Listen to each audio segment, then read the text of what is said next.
बैठ जाइए। आदर आदाब, अभिनंदन, आभार। मैं अमिताभ बच्चन शुरू करने जा रहा हूं ज्ञान का 10वां अध्याय, कौन बनेगा करोड़पति।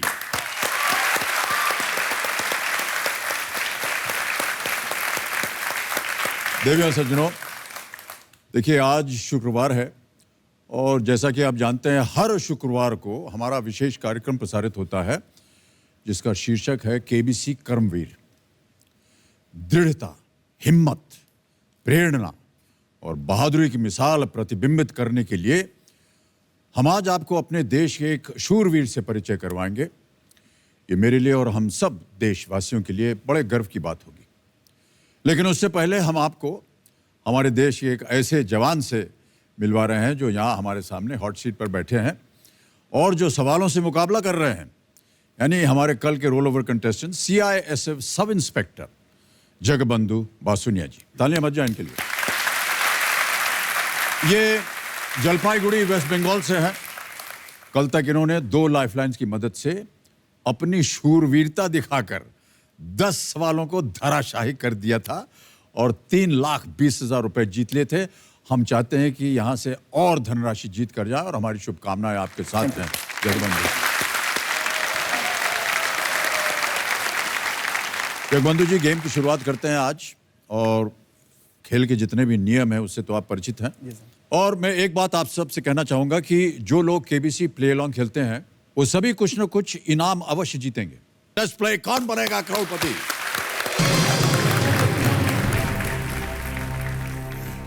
जगबंधु जी, 3,20,000 रुपए, 10वां प्रश्न आपने पार कर लिया है।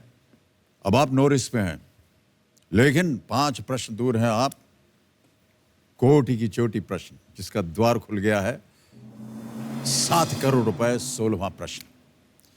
आज के खेल की शुरुआत आपके साथ हम 11वें प्रश्न के साथ करेंगे और जिसका मूल्य है 6,40,000 रुपए।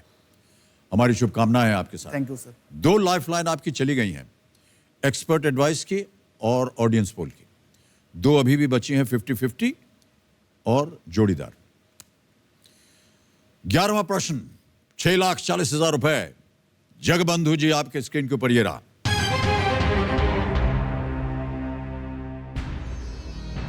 इनमें से किस पौराणिक चरित्र को यह वरदान मिला था कि वो न दिन में मारा जाएगा और न ही रात में? Which of these mythological characters had a boon that he could neither be killed during the day nor the night? और आपके ऑप्शंस हैं ये: A. Kans, B. Shishupal, C. Jarasandh या D. हिरण्यकश्यप। कंस तो नहीं है, जरासंध, शिशुपाल, हिरण्यकशिप।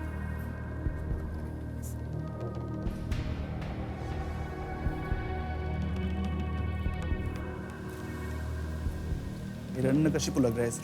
आप नो रिस्क पे हैं, कुछ हारेंगे नहीं आप, तो खेलिएगा जरूर। हम तो चाहते हैं कि आप आगे बढ़ें। आपके पास 2 लाइफलाइन है। सही उत्तर आपको दे सकते हैं 6,40, लेकिन अगर आप नहीं खेले तो वहीं के वहीं रहिएगा आप 3,20 पर। 2 लाइफलाइन सर है ये हम डी के साथ जाना चाहेंगे सर। हाँ जी, हिरण्यकशिप।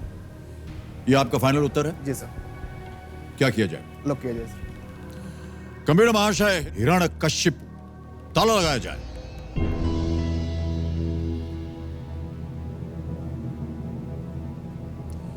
ना आपने जोड़ीदार की सहायता मांगी, ना आपने 50-50 की ली।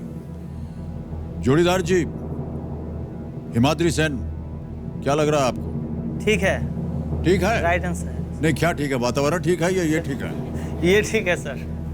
बिल्कुल सही उत्तर आपका। 6,40,000 हो गया। बहुत बहुत बधाई आपको जगबंधु जी। हिरण्यकश्यप ने कठिन तपस्या द्वारा ब्रह्मा को प्रसन्न करके ये वरदान प्राप्त कर लिया कि न वो किसी मनुष्य द्वारा मारा जा सकेगा, न पशु द्वारा, न दिन में मारा जा सकेगा, न रात में, न घर के अंदर, न बाहर, न किसी अस्त्र के प्रहार से और न किसी शस्त्र के प्रहार से उसके प्राणों को कोई डर रहेगा। अतः विष्णु ने नर सिंह अवतार में गोधूली वेला में हिरण्यकश्यप का वध किया था। जी सर। गोधुली वो समय ऐसा होता है, न दिन होता है न रात होता है। और गोधुली वहीं से नाम भी पड़ा। हाँ सर, जहाँ इसके साथ एक मतलब हम लोगों का इवेंट भी, मतलब जब हम कहीं मिलने जाते थे मेरे गर्लफ्रेंड के साथ उस टाइम, तो सर ऐसे होता था कि उस टाइम गोधुली के टाइम मैं उनको सबसे ज़्यादा सुंदर देखते थे। मतलब उनको मैं हमेशा ये कहता था कि इस टाइम तुम सबसे अच्छे लगते हो मुझे। सुन रही होंगी वो ये कार्यक्रम हमारा। बहुत बहुत बधाई आपको। और बहुत सारा ज्ञान आपने दे दिया आज। जितने भी दर्शक हैं, जिनकी समझ गए ना क्या हम बोल रहे हैं, उनको ये बोलना बहुत आवश्यक हो गया है कि जो उनके साथी हैं वो कहेंगे मैडम गोधुली के टाइम पे आप बहुत सुंदर लगती हैं। ओके, अब आ रहा है 12वां प्रश्न। इसका मूल्य है 12,50,000 रुपए। तैयार हो जाइए। 12वां प्रश्न आपके स्क्रीन के ऊपर ये रहा।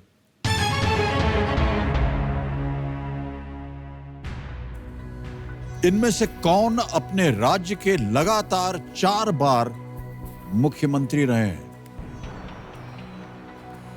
Which of these leaders has served as the chief minister of his or her state for 4 consecutive terms? Options देखिए। A. Naveen Patnaik, B. Mamata Banerjee, C. Raman Singh, D.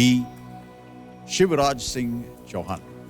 Ji sir, Mamata ji नहीं है, रमन सिंह भी नहीं है, शिवराज सिंह चौहान मध्य प्रदेश ये भी नहीं है। सर हम एक ही साथ जाना चाहते हैं सर। एक के साथ? जी सर। ये आपका फाइनल उत्तर है? जी सर। Sure, absolutely? जी सर। 2 लाइफलाइन है आपके पास, 50-50 और जोड़ीदार। सही उत्तर आपको देंगे 12,50, गलत नीचे ले आएंगे 3,20 पर। आप कह रहे हैं क्या? ए नवीन पटनायक सर। लॉक किया जाए? जी सर। ऑलराइट, कंप्यूटर महाशय ए नवीन पटनायक, ताला लगाइए। आपने कहा कि ममता बनर्जी नहीं हो सकती हैं। नहीं सर। आपने कहा रमन सिंह नहीं हो सकते हैं। झारखंड नहीं। शिवराज सिंह चौहान जी पर आपका थोड़ा सा संदेह था। जी सर, थोड़ा सा डाउट था। ये पता है आपको कहाँ के मुख्यमंत्री? MP sir, Madhya Pradesh. मध्य प्रदेश। जी सर। क्यों संदेह हो रहा था? सर इनका भी 4 टर्म्स तो नहीं हुई सर। 12,50 जीत गए आप। ये बिल्कुल सही उत्तर है आपका। बहुत बहुत बधाई। Thank you sir, thank you very much sir. Naveen Patnaik is the right answer. Thank you very much. Naveen Patnaik Orissa के मुख्यमंत्री, सन 2000 से आज तक वो मुख्यमंत्री रहे। 12,50,000 जीत गए हैं आप। ये आपके लिए बड़े गर्व की बात होगी, मैं समझ सकता हूं। बहुत सारे मायने रखते होंगे ये 12,50,000 रुपए आपके जीवन में। सर यहाँ पे एक चीज़ बताना चाहूँगा पापा को। शायद सर ये चीज़ मेरा लाइफ पार्टनर ही जानती है और कोई भी नहीं जानते हैं, मतलब मेरी बेस्ट फ्रेंड्स भी नहीं जानते हैं इस मामले में। सर मैं पापा के सामने कुछ कन्फेस करना चाहता हूँ सर। बंधु जी अपने पिताजी को कुछ बताना चाहेंगे? जी सर। पापा সত্য আমাকে ক্ষমা করো, আমি যে 1 লাখ টাকা নিয়েছিলাম একটা সময় যে চাকরির নাম করে, মানে সেটা ওই যে একটা সার্ভিস আমার রিটার্ন হয়ে গেছিল এলডিসিতে, না ব্যাংকে, যেটা ক্লার্কে যে চাকরি দেবে 1 লাখ টাকা নিয়েছিলাম। অ্যাকচুয়ালি সেই টাকাটা আমার কোনো জায়গায় কন্ট্যাক্ট হয়নি কারোর সাথে। সেটা অ্যাকচুয়ালি আমি নেওয়ার পরে রয়্যাল আমাদের ওখানে যে চিট ফান্ড ছিল সেখানে ইনভেস্ট করি। প্রত্যেক মাসে 5% ইন্টারেস্ট দিচ্ছিল। তো আমার চলার জন্য, এদিক ওদিক কিছু করার জন্য সেটা আমার সাফিসিয়েন্ট ছিল। তারপরে পয়সাটা বছরে যখন 60% চলে আসবে, 5% মান্থলি মানে 60% ইয়ারলি, তো এক সালে প্রায় ডাবলের কাছাকাছি। তো সেই বুঝে আমি পয়সাটা সেখানে ইনভেস্ট করে দেই, কিন্তু পরবর্তীতে সেটা দেখা যায় সেটা পুরোপুরি ডুবে যায়। সেটা আমার ভাবতে খুব কষ্ট লাগে যে তোমার এত পরিশ্রমের পয়সা আমি এরকম বাজেভাবে সেটাকে ইউটিলাইজ করেছি। তার জন্য সরি পাপা। तो पहले बता दें कि इन्होंने क्या किया है। इन्होंने अपने पिताजी से कहा कि जो 1 लाख रुपए इन्होंने उनसे कर्ज मांगा था, ये कह कर कि ये नौकरी ढूंढने जा रहे हैं उसमें लगेगा, लेकिन दरअसल इन्होंने इन्वेस्ट कर दिया चिट फंड में और वो कंपनी बर्बाद हो गई और वो जो पैसा था वो ज़ाया हो गया। आज अपने पिताजी को ये वापस कर रहे हैं और इस बात को कन्फेस किया इन्होंने अपने शब्दों में कि वो मुझसे भूल हुई थी, उसके लिए मुझे क्षमा कर दीजिए और आज जो जीती हुई रकम है वो मैं आपको समर्पित करता हूँ। आप कुछ कहना चाह रहे थे बाबूजी? নমস্কার। ছেলে যা বলছে সেটা ঠিক। খেতি বাড়ি করে পরে তারও খরচ চালাই। উনি একটা দিলদরিয়া খরচাটা বেশি করে ফেলে। বলছে যে আমি খরচা করব, একদিন তোমাকে রিটার্ন দেব। আমাদের গ্রামটা খুব নিম্ন, যে গ্রামেরও কিছু আমি ছেলেপেলের খেলাধুলার জন্য আমি চেষ্টা করব, শুধু আমার নিজের জন্য না, আমার গ্রামটাকেও দেখতে হবে। গ্রামে বিদ্যুৎ 18 সাল 17 সাল বিদ্যুৎ পৌঁছায়। এখন পর্যন্ত বিদ্যুৎ একদিন থাকে, 3 দিন থাকে না। এমনই একটা গ্রামে আমরা বাস করি। সে গ্রাম থেকে সে লেখাপড়া করে আজকে এই যে কথাগুলা বললে সত্যি। बहुत बहुत धन्यवाद आपका बाबू। जी सर। सर मैं ये कहना चाहूँगा, मेरे गांव के बारे में पापा जो बताया, सर ऐसा गांव है, अभी भी मेरे गांव में मोबाइल में बात करने के लिए प्रॉपर नेटवर्क नहीं मिलते हैं। जी जी। ये टीम जब मेरे से कांटेक्ट करने की कोशिश किया तो मैं नंबर उनको दिया था, उनको बताया मुझे आप डायल कर दीजिए या तो टेक्स्ट मैसेज कर दीजिए, जब कभी थोड़ा बहुत नेटवर्क आ जाएगा तो मुझे मैसेज मिल जाएगा, मैं कॉल बैक कर लूँगा आपको। तो जहाँ पे नेटवर्क मिलते हैं तब सर मैं वहाँ से डायल करके इनसे बात करके कॉन्टेक्ट कम्युनिकेट करता था। जी जी, ये तो आपको थोड़ा कष्ट हुआ, लेकिन हम लोग जहाँ बैठे हैं इसकी थोड़ी सी हम तारीफ कर दें कि कौन बनेगा करोड़पति, देखिए कहाँ कहाँ तक पहुँचता है, गांव गांव तक जाता है। जी सर। जी बहुत बहुत धन्यवाद जगबंधु जी। अब आ रहा है 13वां प्रश्न, मूल्य है 25 लाख रुपए। बहुत सोच समझ कर खेलिएगा। यहाँ पर कई बार ऐसा होता है कि लालच में आकर के लोग जो है वो गलत जवाब दे देते हैं और हमें बड़ा कष्ट होता है जब वो हार जाते हैं। कुछ 2 लाइफलाइन है, सही तरीके से उसका आप इस्तेमाल कर सकते हैं। 13वां प्रश्न, 25 लाख रुपए आपके स्क्रीन के ऊपर ये रहा।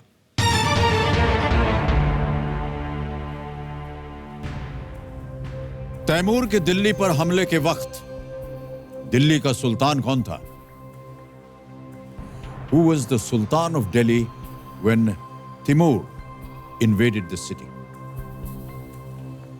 ऑप्शन सुनिए। A Firoz Shah Tughlaq, B Nasiruddin Mahmud Shah Tughlaq, C Muhammad bin Tughlaq, या डी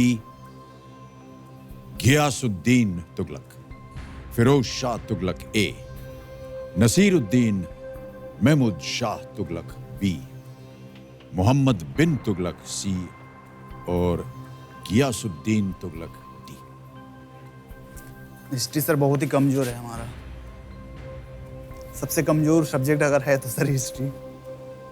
क्लास 10th की बात कभी यहां पर देखिए प्रश्न गंभीर होते जाते हैं। सर फिरोज शाह तुगलक और मोहम्मद बिन तुगलक भी नहीं है। शाह तुगलक, तैमूर की दिल्ली पर हमले के वक्त दिल्ली का सुल्तान कौन था? फिरोज शाह तुगलक, गियासुद्दीन तुगलक, नासिरुद्दीन मोहम्मद शाह तुगलक। सर फिरोज शाह तुगलक लग रहा है। सर मेरी आंखों में मत देखिए, मुझे कुछ नहीं मालूम। केवल इतना कह सकता हूं कि आपके पास 2 लाइफलाइन है। आप 25 लाख रुपए जीत सकते हैं यदि उत्तर आपका सही हुआ, और यदि गलत हो गया दुर्भाग्यवश तो आप नीचे गिर जाएंगे 320 पर। किसी भी समय आप क्विट कर सकते हैं, या अगर आप आगे खेलना चाहें तो लाइफलाइन का इस्तेमाल कर सकते हैं। रकम भी बहुत बड़ी है सर, बहुत नीचे आ जाएंगे रिक्स लिया तो।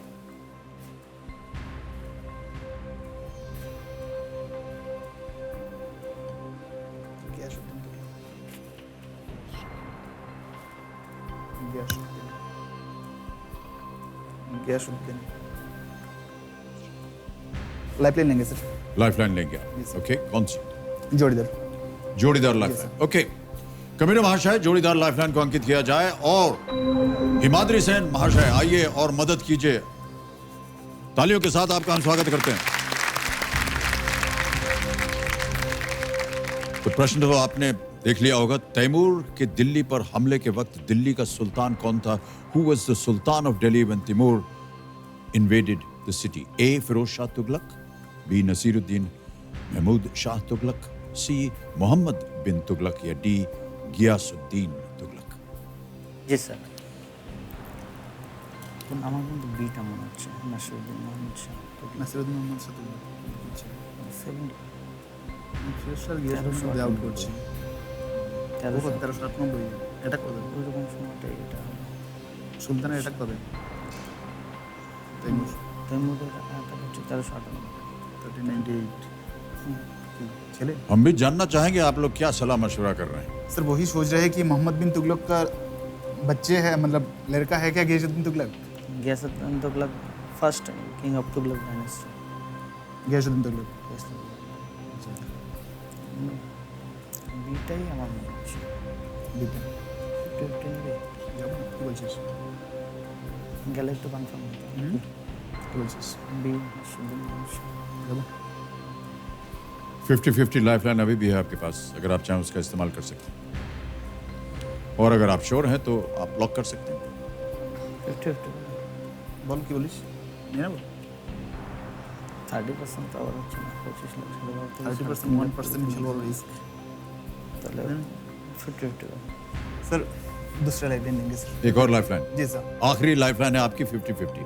कंप्यूटर जी 50-50 लाइफलाइन जो बची हुई लाइफलाइन है इसे अंकित किया जाए, और जैसा कि आप जानते हैं 2 गलत ऑप्शन अब मिट जाएंगे। मिटा दीजिए कंप्यूटर जी। 2 बचे हैं, ए फिरोज शाह तुगलक और B Nasiruddin Mahmud Shah Tughlaq.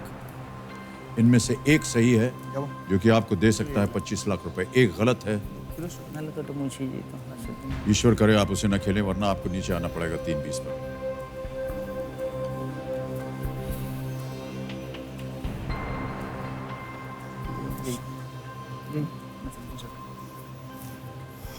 B sir Nasiruddin Shah. B Nasiruddin Mahmud Shah Tughlaq, जी सर। ये आपका फाइनल उत्तर है? जी सर। क्या करना चाहिए? लॉक किया गया सर। लॉक कर दें? जी सर। कौन सा आंसर लॉक करें? B sir Nasiruddin Mohammad Shah. B Nasiruddin Mahmud Shah Tughlaq. Alright, Kabir महाशय बी नसीरुद्दीन महमूद शाह तुगलक, ताला लगाइए।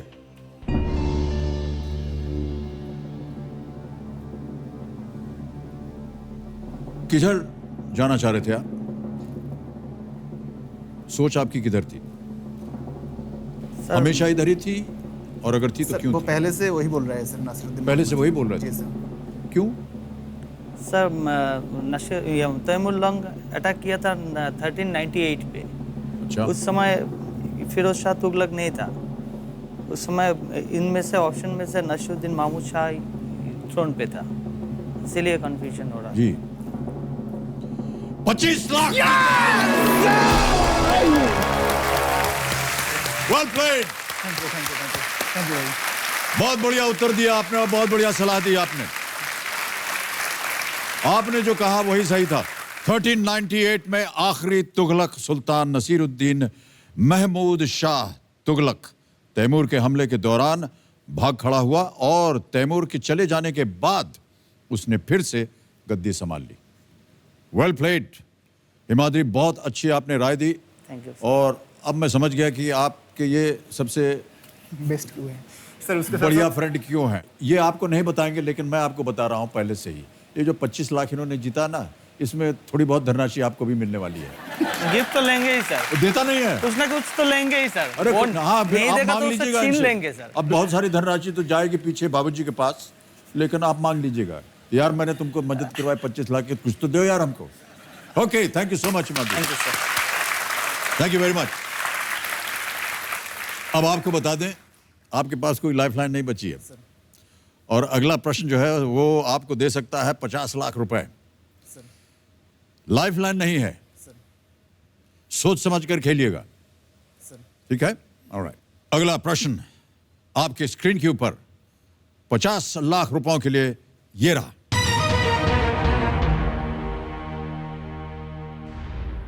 (1818) में यूरोपीय लोगों ने कोलकाता में किस कंपनी की स्थापना की थी जो भारत में स्थापित पहली आधुनिक जीवन बीमा कंपनी थी?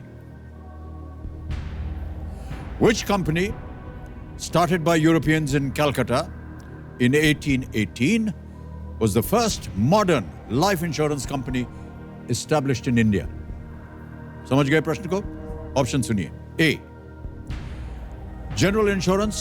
B, hand in hand life insurance. C, oriental life insurance. या D, prudential life insurance.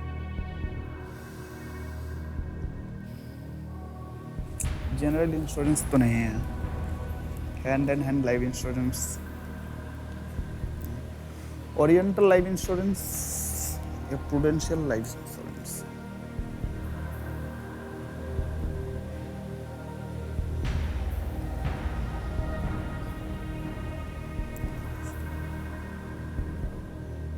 आप 14 प्रश्न पे हैं. 50 लाख रुपए आपको मिल सकते हैं. आपके पास कोई भी लाइफलाइन नहीं है. सही उत्तर आपको देंगे 50 लाख. यदि गलत उत्तर हुआ तो आप नीचे गिर जाएंगे 320 पर. किसी भी समय आप गेम क्विट कर सकते हैं. आप 25 लाख रुपए जीत रहे हैं. और जैसा कि मैंने आपको चेतावनी दी, यहां पर गेस वर्क जो है वो नहीं चलता है. सही मालूम होना चाहिए, लेकिन ये आपका अधिकार है कि आप गेस वर्क भी कर सकते हैं.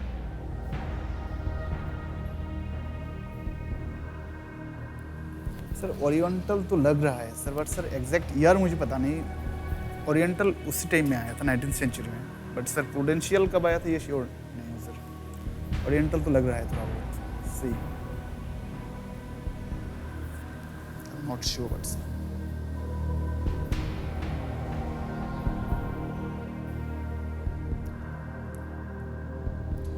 सही जवाब 50 लाख, गलत जवाब 320. कोई लाइफलाइन नहीं बची है. कभी भी आप क्विट कर सकते हैं. सर खेलना चाहते हैं सर. सी, ओरिएंटल लाइफ इंश्योरेंस. आप खेलेंगे? जी सर. फाइनल उत्तर बताइए. सी, ओरिएंटल लाइफ इंश्योरेंस. लॉक किया जाए? जी सर. कंप्यूटर महाशय, sir just a second sir.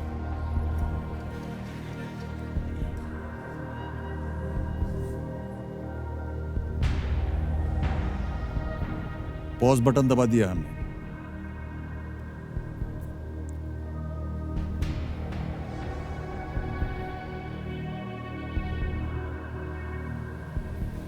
Oriental life insurance, prudential life insurance. काफी समय से आप सोच रहे हैं जगबंधु जी.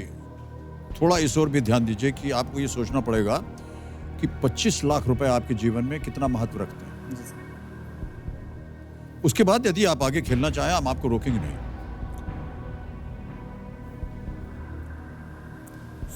सॉरी सर, ये तो जनरल इंश्योरेंस होना चाहिए.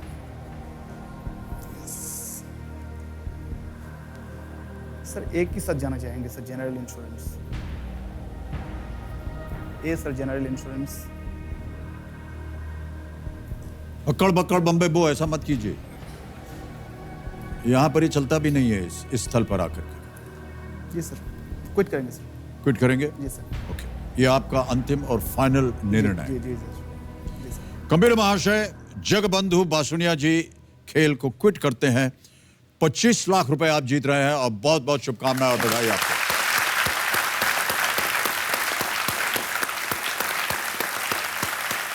अब आपको अवसर दिया जाता है कि आप गेस करें, क्योंकि हमें बताना पड़ेगा कि सही उत्तर क्या है. जनरल इंश्योरेंस ए सर. ए, जनरल इंश्योरेंस पे ताला लगाइए कंप्यूटर जी और बताइए ये सही होता है या नहीं. मान्यवर, ये गलत होता. सही उत्तर है ओरिएंटल लाइफ इंश्योरेंस. और आधे रास्ते बोलते बोलते आपने हमको रोक दिया, लेकिन आप गेस कर रहे थे. कभी कभी गेस जो है वो सही हो जाता है.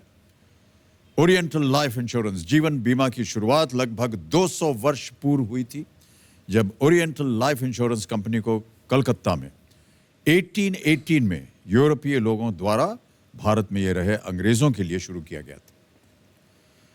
बहुत बहुत बधाई आपको जगबंधु जी. सर कुछ बात करना है मुझे. हाँ जी. मतलब सर एक्चुअली ये है कि हम CISF में ज्वाइन किया है 2015 में. तो सर अभी 2019 10th मार्च को हम लोग 50 इयर्स गोल्डन जुबली सेलिब्रेट 50 करने वर्ष जा पूरे रहे हो हैं. रहे हैं जी सर. CISF के. जी, तो सर इसके लिए मैं मतलब प्राउड फील करता हूँ कि इस फोर्स का एक पार्ट होने के नाते. और सर इसके साथ साथ ये भी है कि 2018 में हम लोगों का एक पोस्टल स्टैम्प भी इशू हुआ था, 5 रुपये वाला सर। और सर यहाँ तक पहुँचने के लिए जिन आदमियों का थोड़ा सा सपोर्ट मुझे काम किया था, मैं उनको शुक्रिया अदा करना चाहता हूँ। सर सबसे पहले तो आता है मेरा यूनिट कमांडर एसी साहब राजकुमार साहब, मेरा कमांडेंट साहब रावत साहब BHL हरिद्वार से, सर इनके साथ साथ हेडक्वार्टर फोर्स हेडक्वार्टर से सरकार साहब, जिन्होंने मुझे फुल सपोर्ट किया था यहाँ पहुँचने के लिए। इन लोगों के बिना सपोर्ट शायद हो सके कि मैं यहाँ नहीं आ पाते आज। तो अगर ये जितने लोग इन्होंने अभी नाम लिया, अगर वो आज का हमारे कार्यक्रम देख रहे हैं, उनको हम सब की ओर से बहुत बहुत धन्यवाद और बधाई, क्योंकि इनका मानना है कि आपकी बदौलत ये आज यहाँ तक पहुँच पाए। बहुत बहुत बधाई आपको। और ये जो 25 लाख रुपए आपने जीते हैं, आप डिजिटली आपके अकाउंट में ट्रांसफर कर दिए जाएंगे।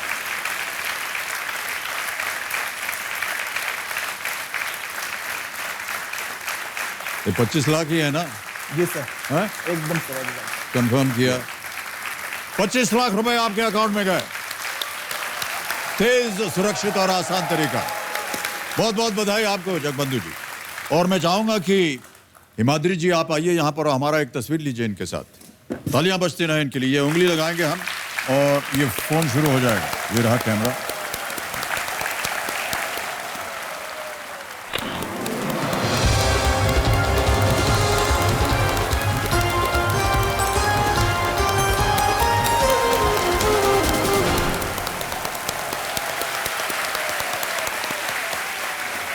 देवियों सज्जनों, आज केबीसी कर्मवीर की शुरुआत मैं एक कहानी से शुरू करना चाहूंगा।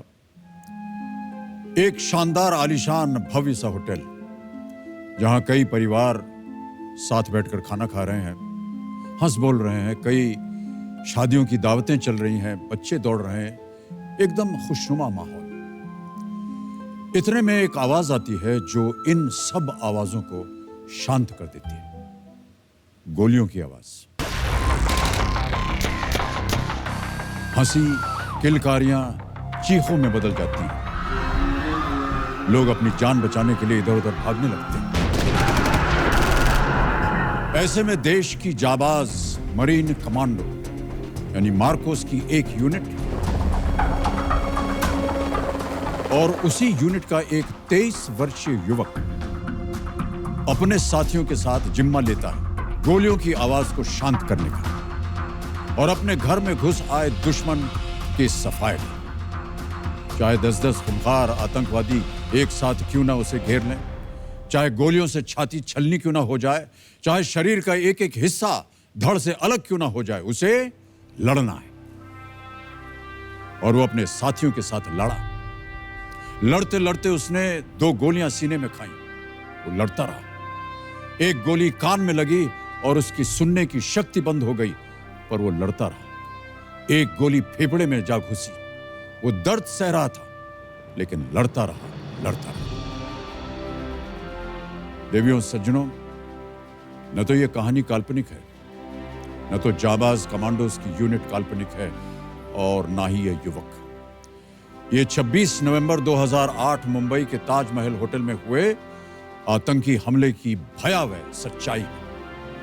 उस दर्दनाक हादसे में हमारे देश की सुरक्षा बल के कई कर्मठ अफसर और जवानों ने अपनी जानें गंवा दी, और वो हार नहीं माने।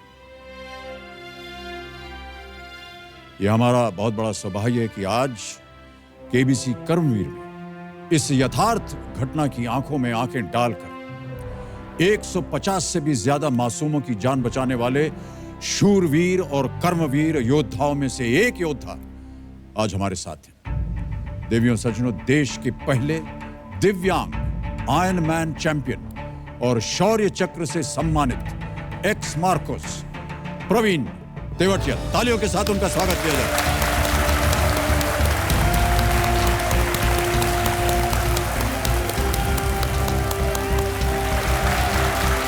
बहुत बहुत बधाई सर। आइए प्रवीण तेवटिया।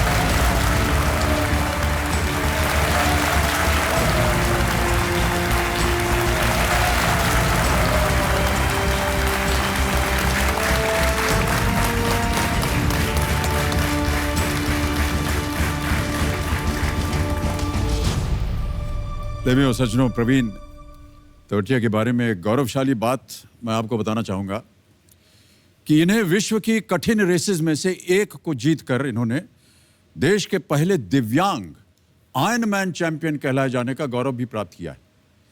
23 वर्ष की उम्र में और 4 गोलियां खाकर अनफिट कहलाए जाने वाले को जब गोलियां नहीं रोक पाए तो हालात उसे कब तक रोक सकते थे।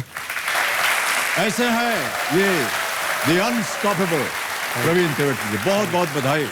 और ये हम सब के लिए ये बहुत ही गौरव की बात है। प्रवीण जी, स्वागत आपका हमारे इस कार्यक्रम में। ये हमारे लिए बड़े गर्व की बात है। Thank you sir. एक बार फिर आपका हम स्वागत करते हैं। सबसे पहले हम अपने दर्शकों को और हम लोग सब भी जानना चाहेंगे कि ये जो मार्कोस यूनिट है ये होती क्या है? ये मार्कोस जो मरीन कमांडोज होते हैं, ये नेवी की स्पेशल फोर्स है जी। और ये इंडिया की ऐसी एलीट फोर्स है जो 3 डायमेंशनल काम करती है। एयर में भी काम करते हैं हम लोग, वाटर अंडर वाटर हम लोग अटैक करते हैं और लैंड पे भी हमारे ऑपरेशंस चलते हैं सर। जी जी। इसके लिए बहुत सारी ट्रेनिंग करनी पड़ती होगी आपको? जी जी, बहुत एक वियर्ड टाइप की ट्रेनिंग होती है। बिल्कुल जी जी। आपने यूएस नेवी सील्स का नाम सुना होगा। जी हाँ, बिल्कुल। उन्हीं की नेवी सील्स उनका नेवी नाम सील्स है और के बहुत ही काम क्रैक यूनिट होती है वो। जी जी, सेम उसी के पैटर्न पे हमारी ट्रेनिंग्स होती है सर। जी। आप एक परिवार से आए जो कि किसानों का परिवार था, जी। और खेती बाड़ी छोड़ करके आप क्यों इस दिशा में आए? ये सब चीज़ें मुझे विरासत में मिली हैं सर, क्योंकि मेरे जो गांव है उस गांव ने अभी तक फर्स्ट वर्ल्ड वार से 39 मार्टिर्स, 8 स्वतंत्रता सेनानी और एक प्रधानमंत्री इस देश को दिया है सर। वाह। ये आप अपने स्थान का बात कर रहे हैं, उसके भटोना डिस्ट्रिक्ट है ये? भटौना गांव सर, बुलंदशहर भटोना डिस्ट्रिक्ट। गांव है और ये बुलंदशहर में है। जी जी। तो 39 शहीद शहीद फर्स्ट वर्ल्ड वार से और आज तक। आज तक। जी जी। आपके मन में ये किस उम्र में कैसे ये ख्याल आया कि आपको यहाँ जाना चाहिए? मैं जब 7वीं क्लास में था सर, जी। जब मेरे भैया फौज में गए थे, इन सर्विस ही हैं, सर्विस कर रहे हैं, सेवा दे रहे हैं अपनी जी, जी। अपने भारतीय सेना को। जी। उसके बाद फिर मैंने 12th किया। 12th करने के बाद में फिर मुझे भी लगा कि 10th 11th के बाद मैंने एनसीसी ज्वाइन कर ली थी। जी। तो एनसीसी में मैंने सी सर्टिफिकेट हासिल किया। ओके। उसके बाद मुझे लगा कि मुझे आर्मी में जाना चाहिए, क्योंकि मैं आर्मी विंग से था एनसीसी में। तो फिर मैं 3-4 जगह गया भर्ती देखने के लिए, हर जगह पर मेरी हाइट छोटी रह जाती थी। Okay okay. तो फिर मुझे एडवाइस किया भैया ने कि आर्मी में छोड़ दो, क्योंकि तुम्हारी हाइट ज़्यादा नहीं है, तो तुम एयरफोर्स या फिर नेवी ज्वाइन कर लो। जी। उसके बाद फिर मैंने नेवी के फॉर्म भरे और फिर मेरा नेवी का देहरादून से मेरा टेस्ट हुआ और मैं वहाँ पे पास हो गया। मेडिकल हुआ, मेरा पास हो गया और मेरिट में मेरा नंबर आ गया। और 31 जुलाई 2002 को मैं 17 साल और 14 दिन का था जब मैंने रिपोर्ट किया था सर, नेवी में? जी सर। ओह, बड़ी कम उम्र थी आपकी। जी जी। बहुत से लोग जो हैं इस उम्र में कुछ और सोचते हैं और आपने सोचा कि आपको देश की सेवा करना चाहिए। वाह, क्या बात है। Thank you.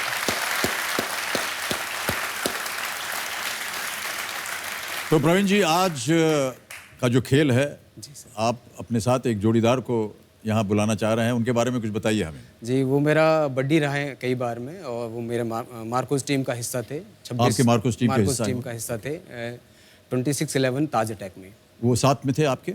वो दूसरी टीम में थे। ओके। वो पहले टीम निकल गई थी, जो मेरी टीम थी वो बाद में गई थी। ओके। तो इनिशियली जो मोर्चा संभाला था मार्कोस टीम ने, वो उसका हिस्सा थे। ओके। तो देवियों और सज्जनों, मैं चाहता हूं कि तालियों के साथ स्वागत किया जाए राजीव चौहान का।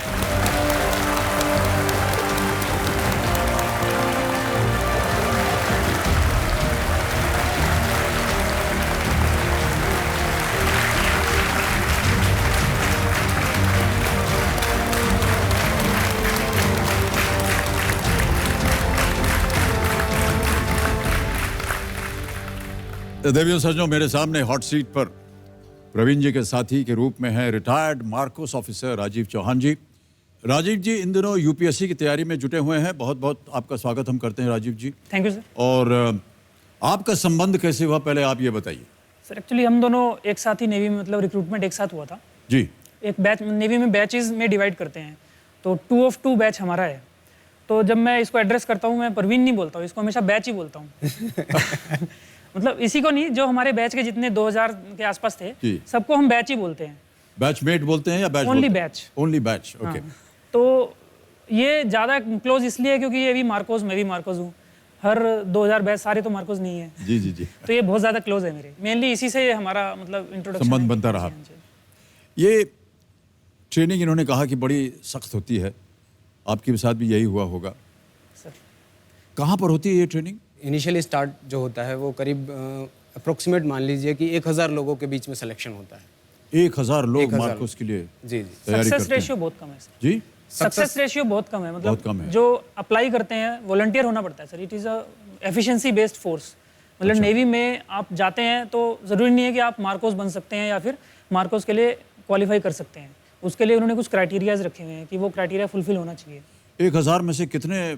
सिलेक्शन सर 120-110 के आसपास का 1000 सिलेक्शन। में से 100 जो 120 कोर्स करते हैं, जो कोर्स करते हैं। हाँ, वो जो फाइनल पास आउट होते हैं कोर्स के बाद में मुश्किल से 15 या 20 पास आउट होते हैं। तो आप देख मतलब ये सोच सकते हैं कि 1000 से वो 15-20 जो है, वो चुने हुए हैं। हाँ जी, वो फिर फाइनल मार्कोस बनते हैं। एक बार फिर आपका बहुत बहुत स्वागत राजीव जी और प्रवीण जी, और तालियों के साथ एक बार फिर हम इनका स्वागत अभिनंदन करते हैं। तो आज आप हमारे साथ ये खेल खेलेंगे। ये जितनी ट्रेनिंग आपने ली हुई उससे कहीं मुकाबले में नहीं है। आपके साथ हम ये गेम खेलेंगे, प्रवीण जी और राजीव जी। और खेलने से पहले जो इसके नियम हैं हम आपको समझा दें। 15 प्रश्न होंगे, 1000 रुपए से शुरुआत होगी और बढ़ते बढ़ते जाएंगे ये 1 करोड़ रुपए 15वें प्रश्न तक। खेल के दौरान 2 पड़ाव आएंगे। 5वें प्रश्न पर 10,000 रुपए का पड़ाव, दूसरा पड़ाव है 10वें प्रश्न पर 3,20,000 रुपए का, और इसके बाद हमारे जो कोटि की चोटी का प्रश्न है 7 करोड़ रुपए का, उसका द्वार खुल जाता है। आपकी सहायता के लिए हमने लाइफलाइन रखी हुई है। एक है ऑडियंस पोल, यहाँ की जनता से आप प्रश्न पूछ सकते हैं। 50-50 एक ऑप्शन है, इनमें से 2 गलत ऑप्शन मिट जाएंगे, 2 बाकी बचेंगे। आपको चुनना है कौन सही है कौन गलत है। फिर है तीसरी लाइफलाइन जोड़ीदार की। आप अपने जोड़ीदार के रूप में किसे लाए हैं प्रवीण जी? मेरा कजिन है और मेरा बैचमेट है जी जी, मोहित कुमार तेवतिया से। मोहित कुमार जी प्रणाम और बहुत बहुत स्वागत आपका हमारे इस कार्यक्रम में। और कंपेनियन के रूप में किसे लाए हैं? वाइफ है सर, आपकी पत्नी आई हुई है। नमस्कार और बहुत बहुत स्वागत आपका भी, तालियों के साथ इनका स्वागत। और हमारी जो चौथी लाइफलाइन है वो है आस्क द एक्सपर्ट। हमारे यहाँ पर एक्सपर्ट हैं, वीडियो कॉल के द्वारा उनको हम यहाँ प्रकट करेंगे और आप उनसे प्रश्न पूछ सकते हैं और उनको 60 सेकंड मिलेंगे उत्तर देने के लिए जी। तो मैं अपने दर्शकों को बता दूं कि आज के हमारे जो एक्सपर्ट हैं वो हैं ऋचा अनिरुद्ध जी। ऋचा जी एक बार सामने आइए और हम चाहते हैं कि आपका परिचय करवा दें प्रवीण जी और राजीव जी से। ये हैं ऋचा अनिरुद्ध जी, बहुत बहुत स्वागत आपका एक बार फिर ऋचा जी। सर आप इजाजत दें तो कुछ कहना चाहती हूँ। जी अवश्य कहें। जी, अभी प्रवीण जी की पूरी कहानी हमने देखी इनसे, राजीव जी से मिलकर, और खासकर प्रवीण जी के जो गांव है वहाँ के वीरों की बातें सुनकर। सर रामधारी सिंह दिनकर जी की कविता है वीर, उसकी चंद पंक्तियां याद आती हैं। सच है विपत्ति जब आती है, कायर को ही दहलाती है, सूरमा नहीं विचलित होते, क्षण एक नहीं धीरज खोते, विघ्नों को गले लगाते हैं, कांटों में राह बनाते हैं। ऐसे सभी सूरमाओं को शत शत नमन। Thank you. तो ये हमारे साथ पूरे खेल के दौरान में रहेंगे, जब कभी भी आपको इनकी आवश्यकता पड़े आप इनसे पूछ सकते हैं। ये जो आज आप यहाँ से जीती हुई रकम होगी, इसका क्या कीजिएगा आप?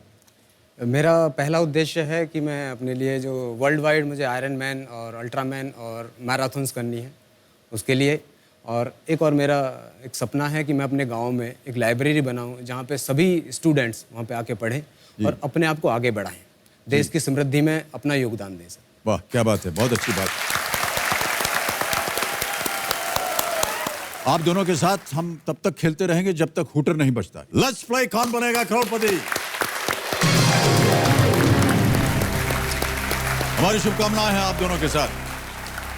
पहला प्रश्न आ रहा है आपके सामने, इसका मूल्य 1000 रुपए। तैयार हो जाइए। पहला प्रश्न आपकी स्क्रीन के ऊपर ये रहा।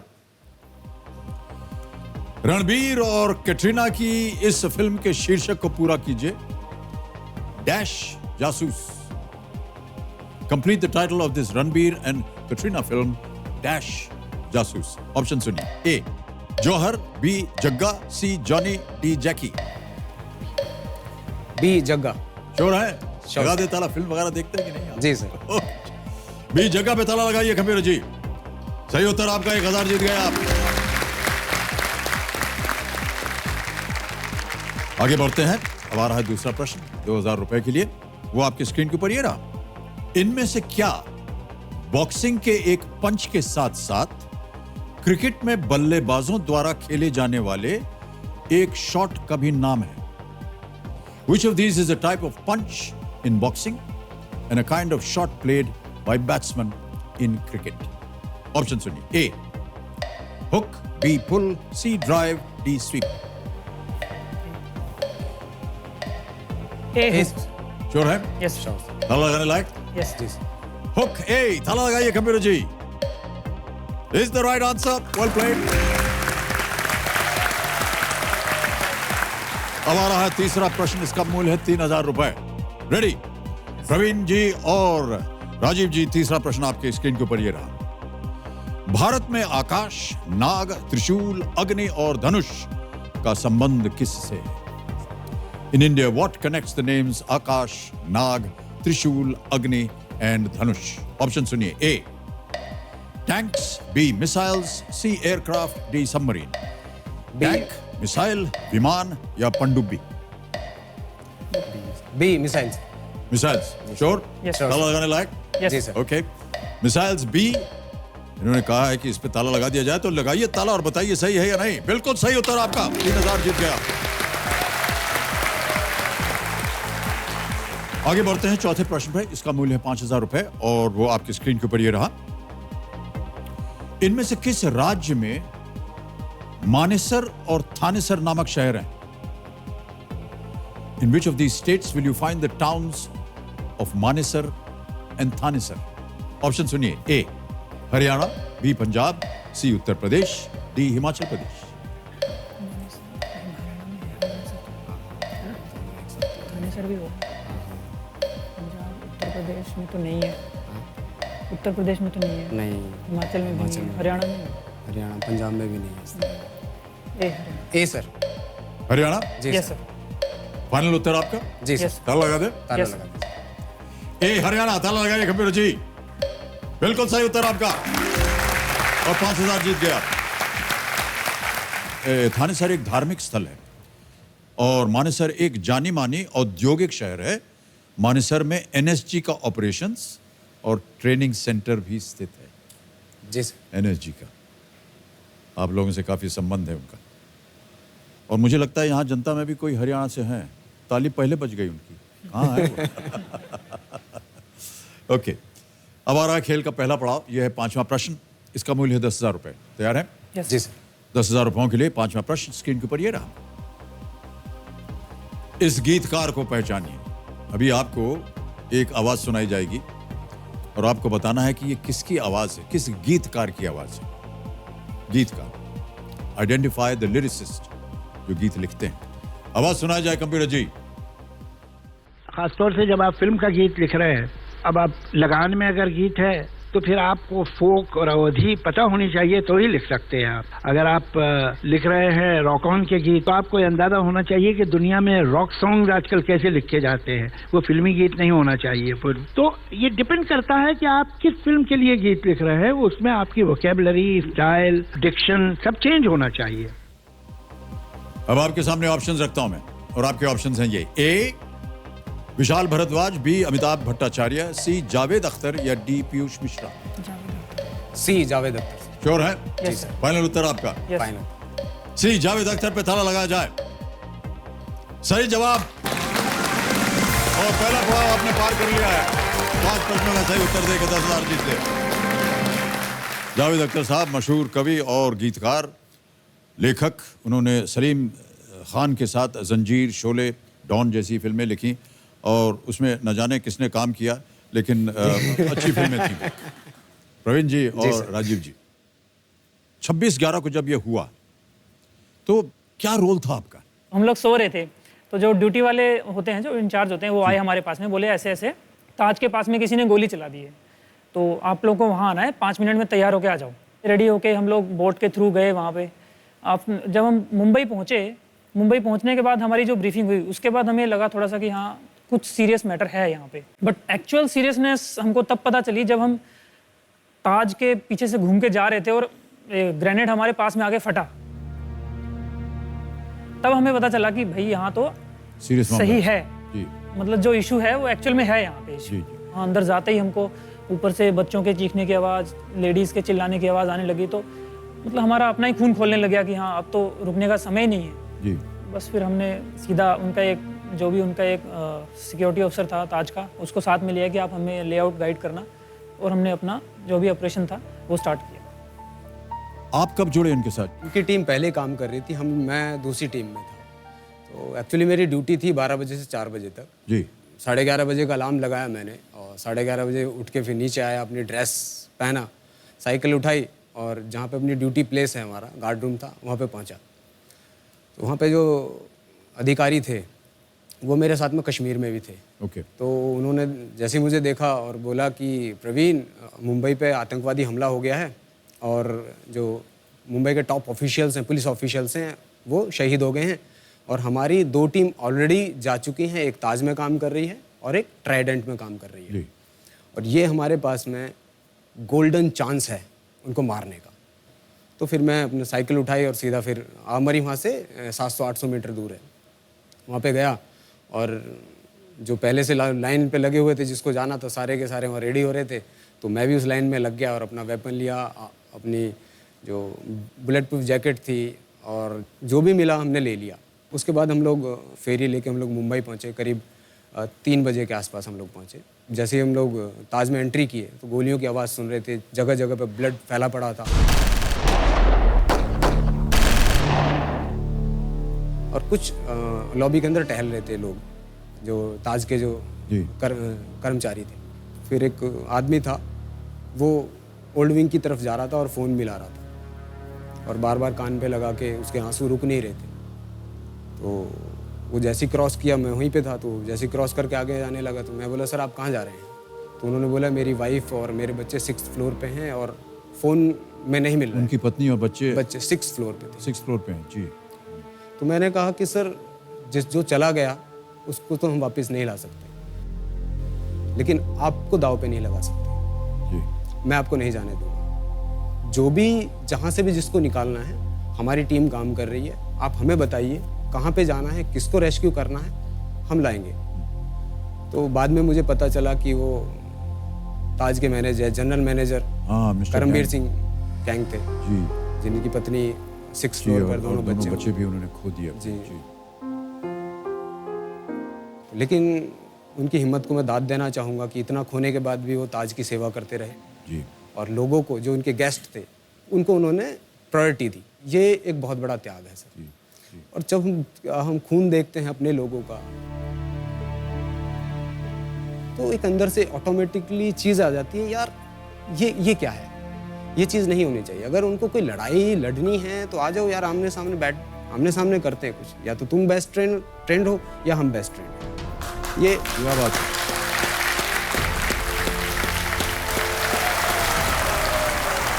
तो फिर हमारी एक टीम गठित हुई, फिर 4 लोग थे उस टीम के अंदर। मैं उस टीम का अपॉइंटमेंट निर्धारित हुआ, क्योंकि मैं यंग था उस समय पे, और हमेशा मैं कश्मीर में भी एज ए पॉइंटमैन चलता था। पॉइंटमैन का काम होता है, या तो वो पहले गोली मारेगा या पहले गोली खाएगा। तो उसको इतना एफिशिएंट होना चाहिए कि उसका जो आर्क ऑफ फायर है वो बहुत बेहतरीन होना चाहिए, मतलब लेफ्ट टू राइट दोनों तरफ वो फायरिंग में कैपेबल होना चाहिए। मतलब फ्रिक्शन ऑफ सेकंड में वो पूरी टीम को बचा सकता है, और फ्रिक्शन ऑफ सेकंड में पूरी टीम उसके साथ जा सकती है, क्योंकि वो तो जाएगा ही जाएगा, उसके साथ में पूरी टीम होती है। तो मैं चलने लगा आगे, तो फिर एक ताज के जो अधिकारी थे, कर्मचारी थे सिक्योरिटी के, वो आगे चलने लगे। तो मैंने उनको टोका कि आप कहाँ जा रहे हैं, गोली पूछ के नहीं आएगी, आप पीछे से बताइए कहाँ जाना है। तो वो उस समय पे सिक्योरिटी मैनेजर थे सुनील कुडियादी, उन्होंने बहुत अच्छा काम किया ताज के लिए। और उस दिन ताज में 3 शादियाँ थीं, प्रोग्राम्स थे, और मैक्सिमम गेस्ट चैम्बर में फंसे हुए थे। तो फर्स्ट फ्लोर पे हम चढ़े, तो वहाँ पे जो ऑफिस था उसमें अंदर 1-2 आदमी थे। तो जैसे मैं अपॉइंटमेंट था, तो सेम टाइम जैसे मैंने कुछ साउंड सुनाई दिया, तो मैंने सेम टाइम वेपन पॉइंट कर दी। तो उधर से मैंने, कौन है, बाहर निकलो। तो जैसे ही वो बंदा बाहर निकला, तो उसके कांपते हुए हाथों ने मुझे सारी कहानी बता दी। कि ये कुछ ज़्यादा ही हो गया है। और फिर हम उसको निकाल के, आप जाइए, निकल जाइए फटाफट। फिर हम लोग सेकंड फ्लोर पे पहुँचे जो चैम्बर है, तो मैंने उसका दरवाज़ा खोला। तो दरवाज़ा खोला तो उसके अंदर पूरा अंधेरा था।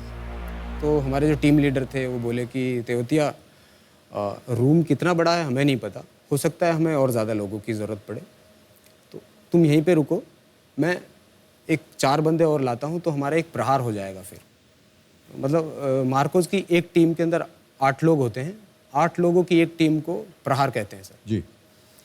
तो फिर 4 लोग और लेकर आए, और आए तो मैं उस दरवाजे पे खड़ा हुआ था। जैसे ही मैं दरवाज़ा खोला और फिर मैं एंट्री की, तो फिर मेरे लेफ़्ट साइड में दीवार थी, जैसे एक स्टेप लेने के बाद ही दीवार थी। तो मैं दीवार के साथ साथ चलने लगा, और मैंने जो ताज के जो सिक्योरिटी मैनेजर थे, मैं पीछे तो पूछ नहीं सकता था घूम के, जी जी। तो मैंने उनसे पूछा कि इसकी लाइट स्विच किधर है इसका, तो उन्होंने बोला कि आगे ही होगा। तो मैं आगे बढ़ता रहा, करीब 7 से 8 मीटर में अंदर घुसा होऊंगा। सेफ्टी कैच के 2 साउंड सुनाई दिए, AK-47 के सेफ्टी कैच। सेफ्टी कैच यानी कोई लोड कर रहा है गन? नहीं, मतलब फायर के लिए रेडी कर रहे फायर के लिए रेडी हो रहा है। उसकी 3 पोजीशन होती हैं सर, जो सेफ्टी कैच होता है, एक तो सेफ, एक सिंगल, एक बस्ट। तो मैं कंफर्म हो गया कि 2 टेररिस्ट हैं यहाँ पे। तो ये जो साउंड आया वो मेरे राइट साइड से था, और लकीली 4 टेररिस्ट उसी रूम के अंदर थे सर। ओह।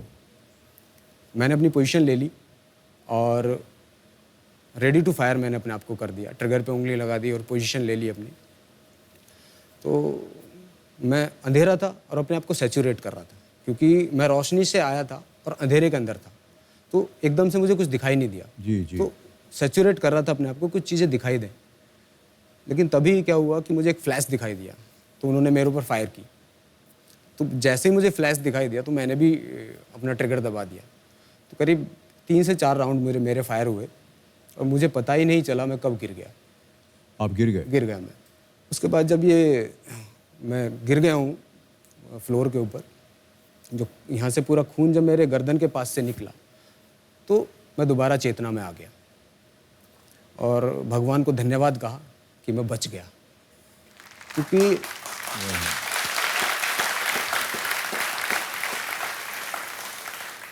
जो पहला शॉट होता है वो आपका हेड शॉट होता है। अच्छा, ये ट्रेनिंग का हिस्सा है। ट्रेनिंग का एक सिलसिला होता है कि सर पे पहले मारना चाहिए। सबसे पहले हेड शॉट लिया जाता है, चाहे हम हैं चाहे टेररिस्ट हैं, उनका पहला शॉट हेड शॉट होता है। तो उस शॉट से मैं बच गया, तो ये तसल्ली हुई कि मैं जिंदा हूँ, बच गया हूँ, लड़ाई और लड़ेंगे। पेन इतना ज़्यादा था, जलन इतनी ज़्यादा हो रही थी कि सह नहीं पा रहा था उसको। तो मैंने क्या किया, उस पेन को डाइवर्ट करने के लिए जो कारपेट था उसके अंदर पूरा अपना दबा दिया, अपने हाथ से उसको पकड़ के पूरा जो पेन था उसको कोशिश की डाइवर्ट कर दूं। और फिर धीरे धीरे पूरे रूम को मैंने सैचुरेट हुआ, देखने लगा कहाँ पे क्या क्या चीज़ है। तो फिर मुझे दिखाई दिया कि एक दीवार है, दीवार के बराबर में सोफ़ा है, और सोफे और दीवार के बीच में थोड़ी सी जगह है जो कि मेरे पीछे की साइड में था।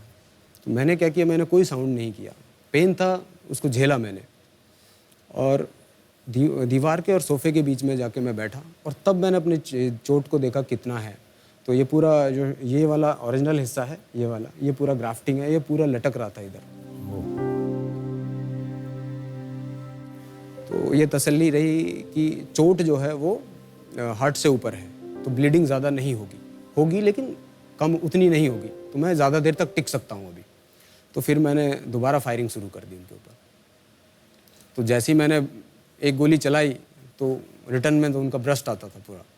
तो मैं भी थोड़ा सा जो हमारे ट्रेनिंग का हिस्सा है उसी के अकॉर्डिंग मैं सारी चीज़ें कर रहा था, और उनको इंगेज करना चाहता था। जितनी देर मैं उनको इंगेज करूँगा तो मैं अपनी टीम को ज़्यादा टाइम दे पाऊँगा कि वो इस सिचुएशन को ज़्यादा समझे और टेररिस्ट को मारने का नया तरीके ढूंढ लें।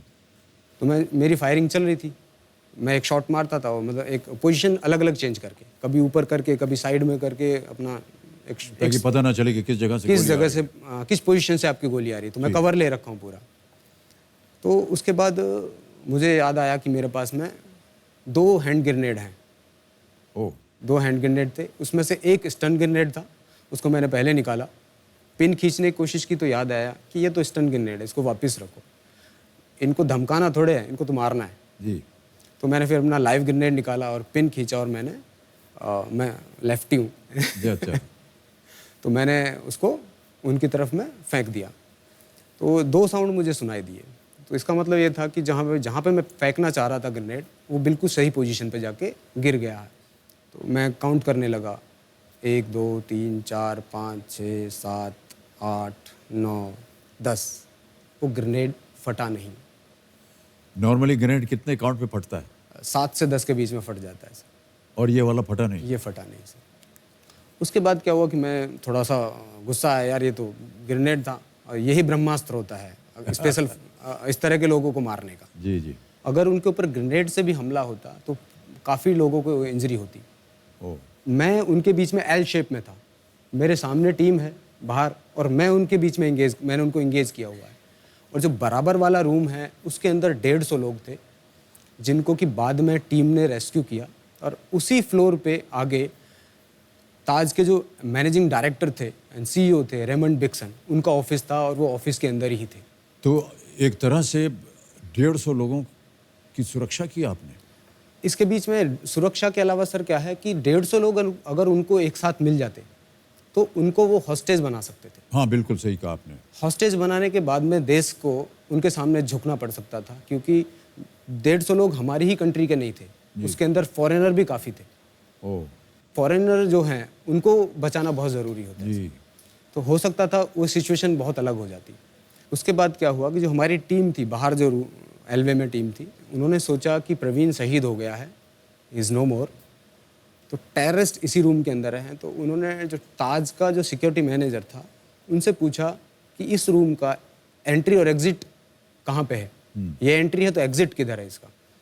तो उन्होंने बताया कि एंट्री और एग्ज़िट यही दरवाज़ा है। ओ तो इसलिए उन्होंने क्या किया कि निकलेंगे तो बाहर ही।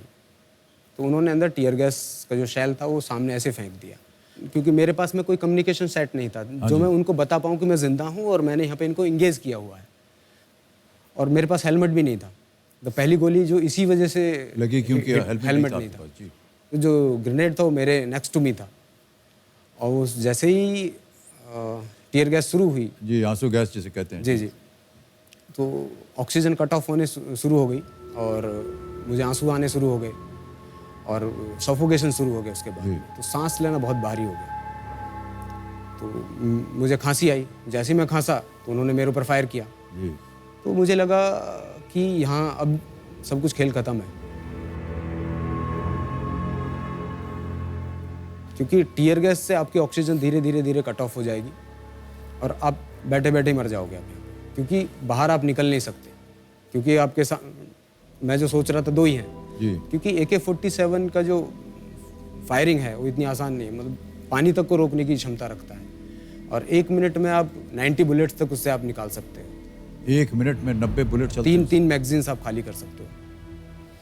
तो उसकी फायर पावर मुझे पता है और आप उसकी फायरिंग रेंज के अंदर है। वो जी, जो जी, बिल्कुल। एनिमी है वो आपसे 8 से 9 मीटर ही है, ज़्यादा नहीं है। तो अगर वो आंख बंद करके भी एक ऐसे घुमाएगा तो आपकी बॉडी के अंदर कितनी बुलेट्स अंदर से निकलेंगी आपको नहीं पता चलेगा। तो ये हुआ डिसीजन। देखो, प्लान ए और प्लान बी हम लोग लेके चलते हैं। तो प्लान ए था कि बैठे बैठे मरो, और प्लान बी जो था ये था कि फेस करके जो हमारे गांव का जो ट्रेडिशन है उसको फॉलो किया जाए। और जो एक सैनिक का जो कर्तव्य होता है या सैनिक का जो ट्रेनिंग में उसको चीज़ें सिखाई जाती हैं उसको एक आगे बढ़ाया जाए। तो मैंने क्या किया, हिप पे अपना वेपन लिया और उस जगह पे खड़ा हुआ और उस एरिया को मैंने स्विप कर दिया पूरा और दरवाजे की तरफ मैंने भागा, क्योंकि ये मेरा पोर्शन ऐसे सामने आ गया उनके। तो वो तो तैयार बैठे हुए थे, तो उन्होंने सेम टाइम मेरे ऊपर बस्ट मारा और 3 गोलियां मेरी चेस्ट के ऊपर आई।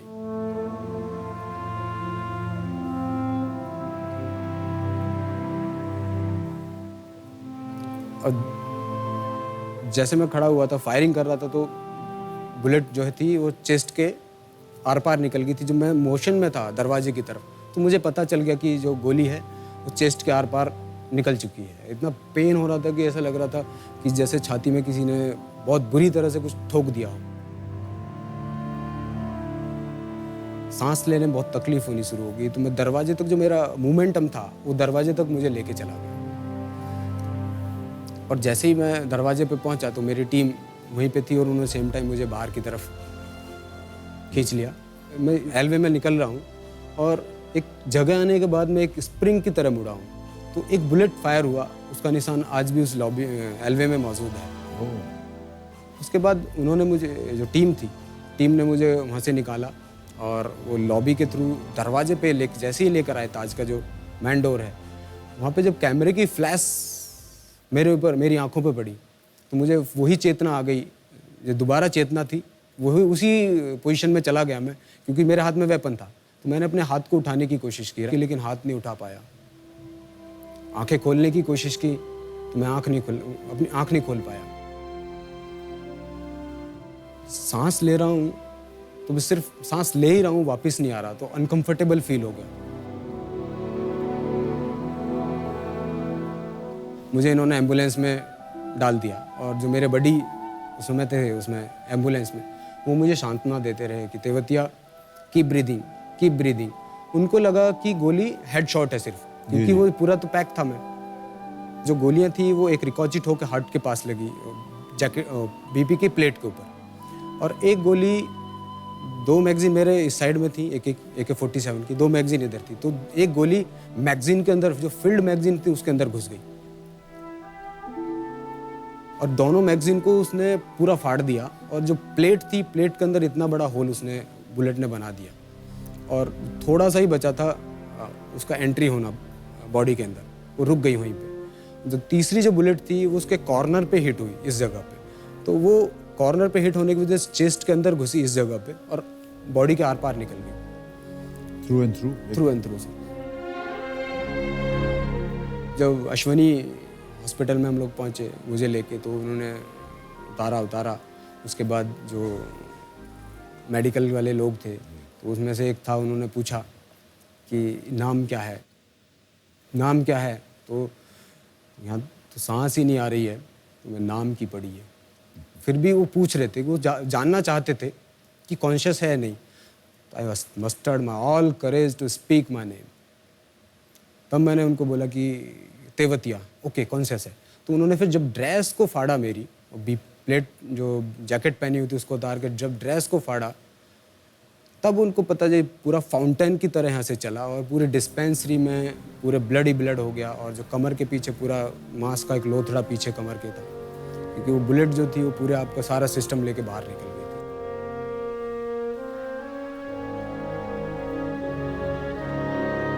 सर, ये मैं समझ सकता हूँ कि और जितने भी दर्शक हैं, इस तरह की हालातों से आप लोग गुजरते हैं, देश की सेवा करते हैं। सर, प्रणाम है आपको। थैंक यू और सर, बहुत बहुत बधाई है।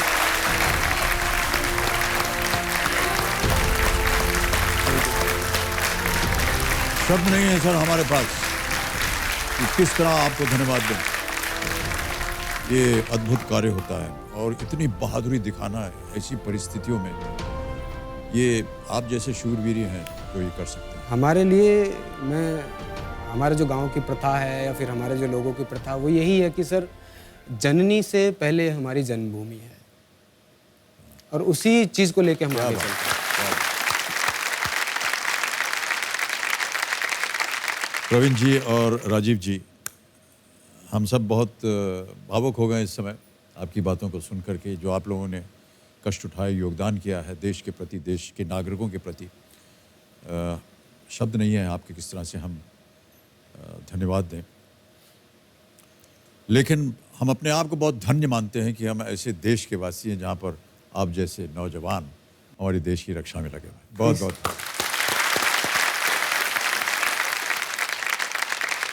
चलिए गेम को आगे बढ़ाते हैं। अब जी सर, आपका ध्यान अब यहाँ हो जाना चाहिए, यहाँ पर जितनी गोलियां चल रही उनका सामना कीजिए। छठा प्रश्न, 20,000 रुपए इसका मूल्य, और आपके सामने ये रहा।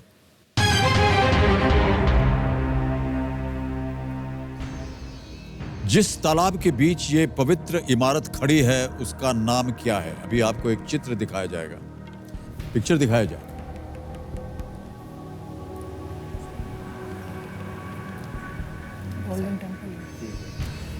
देख लिया आपने?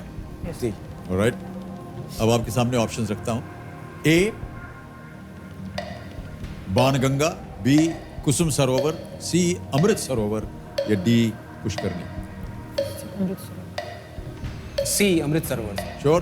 Yes sir. ताला लगाने लायक? जी सर। सी अमृत सरोवर, ताला लगाइए कंप्यूटर जी। बिल्कुल सही उत्तर है आपका। 20,000 रुपए जीत गए आप। अमृतसर का इसी सरोवर से लिया गया ये चित्र है। स्वर्ण मंदिर इसी सरोवर के बीच में स्थित है। बहुत ही पवित्र ये तालाब और बहुत ही पवित्र मंदिर भी। और अमृतसर का जो नाम पड़ा है वो इसी तालाब के नाम से पड़ा है। अमृत सरोवर, अमृतसर, ऐसे ही नाम पड़ा है। अब आ रहा है 7वां प्रश्न और इसका मूल्य है 40,000 रुपए। 7वां प्रश्न आपकी स्क्रीन के ऊपर ये रहा। 2018 में इनमें से किसने पुरुषों की फ्री स्टाइल कुश्ती में राष्ट्रमंडल खेलों और एशियाई खेलों दोनों में स्वर्ण पदक जीते? In 2018, who among the following won gold medals in men's freestyle wrestling in both Commonwealth and Asian Games? Option सुनिए। A Sushil Kumar, B Pawan Kumar, C Yogeshwar Dutt या D Bajrang Punia. Bajrang Punia. D sir. कौन सा? Bajrang D sir, Bajrang Punia sir. Bajrang Punia sure है? Yes sir. कुश्ती वगैरह देखते होंगे जरूर। जी कभी कभी देखता हूँ सर। ये गेम्स वगैरह देखते हैं आप? जी सर। क्या किया जाए? ताला लगा दें इसे? जी sir. Yes. Bajrang Punia, D पे ताला लगाया जाए computer ji. Absolutely right, well played. Men's freestyle में गोल्ड मेडल इन्होंने जीता था 65 किलोग्राम कैटेगरी में, कॉमनवेल्थ गेम्स में भी और एशियन गेम्स में भी, जो कि अभी 2018 में संपन्न हुई। बहुत खूब। 40,000 रुपए जीत लें। अब 80,000 रुपए जीतिए। यह है 8वां प्रश्न और वो प्रश्न आपकी स्क्रीन के ऊपर ये रहा। विदेश मंत्रालय प्रत्येक वर्ष जून से सितंबर के दौरान किस धार्मिक यात्रा का आयोजन करता है? Which pilgrimage is organized by the Ministry of External Affairs annually between the months of June and September? Option देखिए। ए केदारनाथ यात्रा, बी कैलाश मानसरोवर यात्रा, सी अमरनाथ यात्रा या डी बद्रीनाथ। एक्सटर्नल अफेयर्स है। नहीं कैलाश मानसरोवर क्योंकि मिनिस्टर ऑफ एक्सटर्नल अफेयर्स है। अमरनाथ वाली भी तो बाहर से ही जाती नहीं है। हम तो बाहर से नहीं आते इसके लिए, क्योंकि इसके लिए परमिशन चाहिए होती है। ये फेमस तो यार अमरनाथ यात्रा ही है। अमरनाथ यात्रा इंडिया के अंदर है। मिनिस्ट्री ऑफ एक्सटर्नल अफेयर्स इसको ऑर्गेनाइज करती है। जी जी जी। 25 सेकंड रह गए हैं। अगर आप कष्ट हो रहा है तो आपके पास कैलाश चारों लाइफलाइन जीवित मानसरोवर। हैं। आप लाइफलाइन ले सकते हैं। लाइफलाइन ले ले। लाइफलाइन लेना चाहिए सर। लेंगे? शांत हो जाए, घड़ी बढ़ी जी। कौन सी lifeline? Public opinion. Public opinion sir. Public opinion. Audience poll करेंगे। ऑडियंस बारी आ गई आपकी। कमेटी महाशय, सबसे पहले ऑडियंस पोल को अंकित किया जाए डाउट में नहीं लेना। और जितने वोटिंग मीटर्स हैं उनके हाथ में आ गए हैं। और प्रश्न आपके सामने में पढ़ता हूं। विदेश मंत्रालय प्रत्येक वर्ष जून से सितंबर के दौरान किस धार्मिक यात्रा का आयोजन करता है? Which pilgrimage is organized by the Ministry of External Affairs annually between the months of June and September? A. Kedarnath यात्रा, B. कैलाश मानसरोवर यात्रा, C. अमरनाथ यात्रा या D. बद्रीनाथ यात्रा। और आपका समय अब शुरू होता है। अमरनाथ भी तो होम मिनिस्ट्री ऑर्गेनाइज करती है। हाँ मिनिस्टर ऑफ एक्सटर्नल चाइना से परमिशन लेना है। सबसे ज्यादा प्रतिशत बी को मिला है, कैलाश मानसरोवर यात्रा 58%। जी सर। क्या करना चाहेंगे? ऑडियंस के साथ जाना। ऑडियंस के साथ जाएंगे। ऑलराइट, अधिकतर ऑडियंस कह रही है बी। क्या किया जाए? लॉक कर दीजिए सर। बी कैलाश मानसरोवर यात्रा पे ताला लगाया जाए कंप्यूटर जी। आप बिल्कुल सही हैं और जनता ने इनको जिता दिया है 80,000 रुपए। Well played. भगवान शिव के निवास के रूप में हिंदुओं के लिए महत्वपूर्ण होने के साथ साथ ये जैन और बौद्ध धर्म के लोगों के लिए भी धार्मिक महत्व रखता है। कैलाश पर्वत और मानसरोवर झील तिब्बत चीन में है।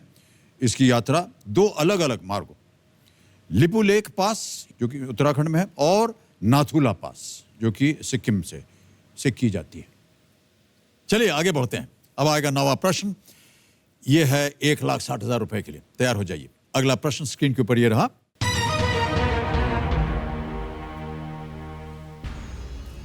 ये गाना किस शहर में फिल्माया गया है? अभी आपको एक गाना दिखाया जाएगा वीडियो द्वारा और आपको बताना है कि ये कौन से शहर में फिल्माया गया है। This song is filmed in which city? Option रखता हूं आपके सामने और वो ऑप्शन है ये: ए लास वेगस, बी न्यूयॉर्क, सी शिकागो, डी मायामी। ए लॉस वेगस। फाइनल उत्तर आपका? यस लास वेगस ए। यस। ताला लगाया जाए कंप्यूटर महाशय, ए लास वेगस पर। क्या वजह थी कि आपने लास वेगस चुना? परदेश मूवी है सर शायद ये। हाँ जी, परदेश मूवी है। परदेश मूवी है। हाँ सर। बाकी कोई आकार उकार देख करके आपने नहीं लगाया? कैसीनो रॉयल भी था ना तो हाँ, बिल्कुल सही उत्तर आपका। 9 प्रश्नों में सही उत्तर मिल गया आपको 1,60,000 रुपए। ये गाने का नाम था ये दिल दीवाना, फिल्म का नाम था परदेश। बिल्कुल सही कहा आपने राजीव जी, बहुत खूब। प्रवीण थियोथे जी, ये जो हमला हुआ आपके ऊपर, उसके बाद आपके जीवन में किस तरह का परिवर्तन आया या आया या नहीं आया? मेरे लिए तो एक यू टर्न था कि जहाँ से मैंने शुरू की अपनी लाइफ, मैं उसी छोर पे खड़ा हुआ हूँ आज। काफ़ी समय था हॉस्पिटल में बिताया, फिर ट्रीटमेंट पूरे नहीं हुए थे। रिकन्स्ट्रक्शन सर्जरी मेरी बाकी थी, जो कान का लगना था वो बाकी था, तो उसको फॉलो अप करना पड़ता था। ऑफिस उसके बाद में मुझे डैश जॉब दे दी गई कि आप डैश जॉब कीजिए, आप अनफिट हो गए हैं कमांडो के लिए। पहले तो लंग्स डैमेज है क्योंकि मैं गोताखोर हूँ, तो मैं गोताखोरी अब कर नहीं सकता, मैं डाइविंग नहीं कर सकता। जी जी। दूसरी चीज़ थी मरीन कमांडो में वापस जाना, तो मरीन कमांडो को डाइवर होना बहुत ज़रूरी होता है, गोताखोर होना बहुत ज़रूरी है। और दूसरी इंजरी थी जो थी कान पे थी, उसकी वजह से क्या हुआ कि मेरी सुनने की क्षमता ख़त्म हो गई जी। तो क्योंकि जब आप मार्कोस टीम में चलते हैं तो आपके दोनों कान बिल्कुल सही होने चाहिए, तो उसकी वजह से भी मैं मार्कोस में वापस नहीं जा सकता था। तो नेवी ने बेस्ट किया मेरे लिए, तो उन्होंने मुझे डैश जॉब दे दी और प्लस मुझे मरीन कमांडो कैडर में रखा उनकी पॉलिसी के अकॉर्डिंगली। तो मैं उसमें चलता रहा और करता रहा और अपने जो फॉलोअप थे मेडिकल के वो करता रहा। 2 साल तक मैं हमेशा टेढ़ा ही बन के रहा, और क्योंकि 4 रिब्स भी टूटे थे, तो ये इस हाथ से मैं 2 साल तक वज़न ठीक से नहीं उठा पाता था। तो उसकी वजह से बहुत सारे उपनाम भी रखे गए जो कि एक हिस्सा होते हैं सभी की लाइफ का। तो मैंने किसी का बुरा नहीं माना, क्योंकि जो चीज़ है उसको एक्सेप्ट कीजिए। फिर मैंने योगा के ऊपर फोकस कर दिया और अर्ली मॉर्निंग 5 बजे उठ के मैं योगा शुरू कर देता था। तो दिन का मेरा 2 से ढाई घंटे, मैंने स्टार्टिंग में 1 घंटा, फिर 1.5 घंटा, फिर 2 घंटे, फिर 3 घंटे, इसको धीरे धीरे मैंने इसको बढ़ाया। और योगा करने से, प्राणायाम करने से जी, प्राणायाम जी, तो प्राणायाम में 2-2, ढाई घंटे, 3-3 घंटे तक पहुंच गया।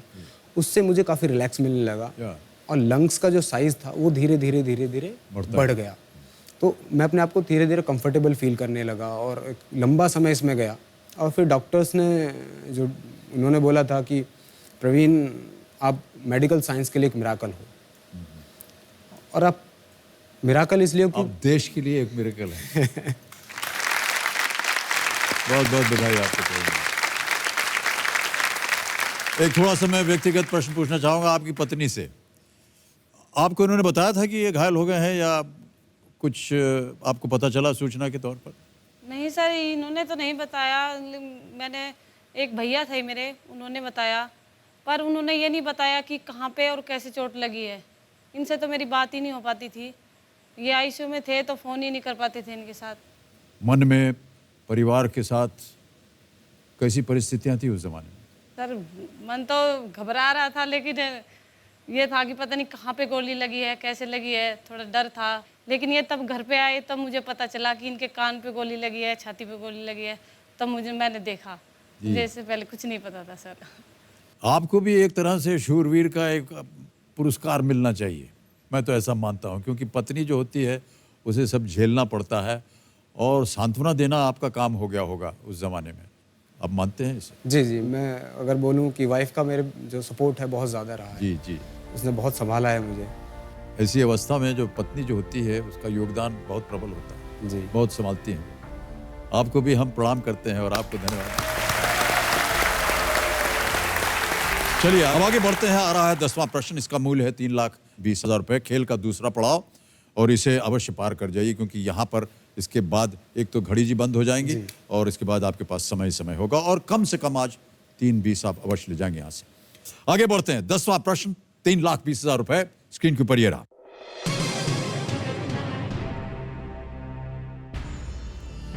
इनमें से किस पौराणिक चरित्र का त्रेता युग में लक्ष्मण और द्वापर युग में बलराम के रूप में अवतरण हुआ था?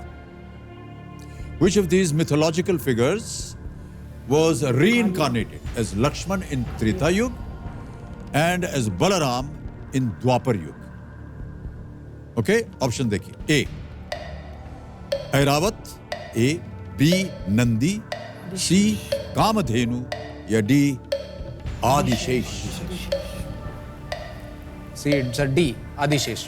श्योर है? जी सर। यस बड़ी जल्दी उत्तर दे दिया आपने।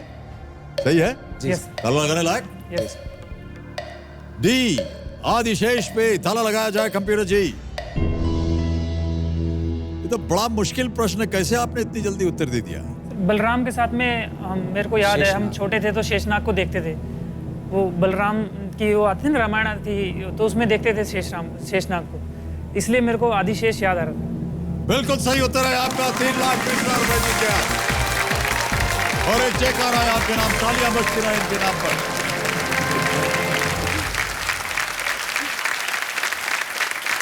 ₹3,20,000 रुपए का चेक ये आपका हो गया। इसके बाद जितने भी आप धनराशि जीतेंगे उसे हम डिजिटली ट्रांसफर कर देंगे आपके अकाउंट में। ठीक है, डिजिटल का जमाना है। तो आपने जो कहा आदिशेष, ये बिल्कुल सही उत्तर था आपका। भगवान विष्णु अपनी लक्ष्मी के साथ क्षीर सागर में शेषनाग के ऊपर विराजमान रहते हैं। क्योंकि ये विष्णु के सहयोगी हैं, इसलिए विष्णु के मानव रूप में अवतार के दौरान लक्ष्मण के रूप में ये राम के सहयोगी रहे तथा बलराम के रूप में कृष्ण के। और जो आपने बचपन में पढ़ा था वो बिल्कुल सही था। और यहाँ पर जो हमारा 16वां प्रश्न है, कोटि की चोटी का प्रश्न, 7 करोड़, उसका द्वार खुल जाएगा। और अब आप हैं 1 करोड़ से 5 प्रश्न दूर और 6 प्रश्न दूर 7 करोड़ रुपए से। बहुत लंबा गया। कोई बात नहीं, प्रयत्न करते रहिए। अब आ रहा है 11वां प्रश्न से, खेलिएगा अवश्य। 3 लाइफलाइन आपकी बची हुई हैं, बहुत ध्यान से और इत्मीनान से खेलिएगा। 11वां प्रश्न, 6,40,000 रुपए आपके स्क्रीन के ऊपर ये रहा।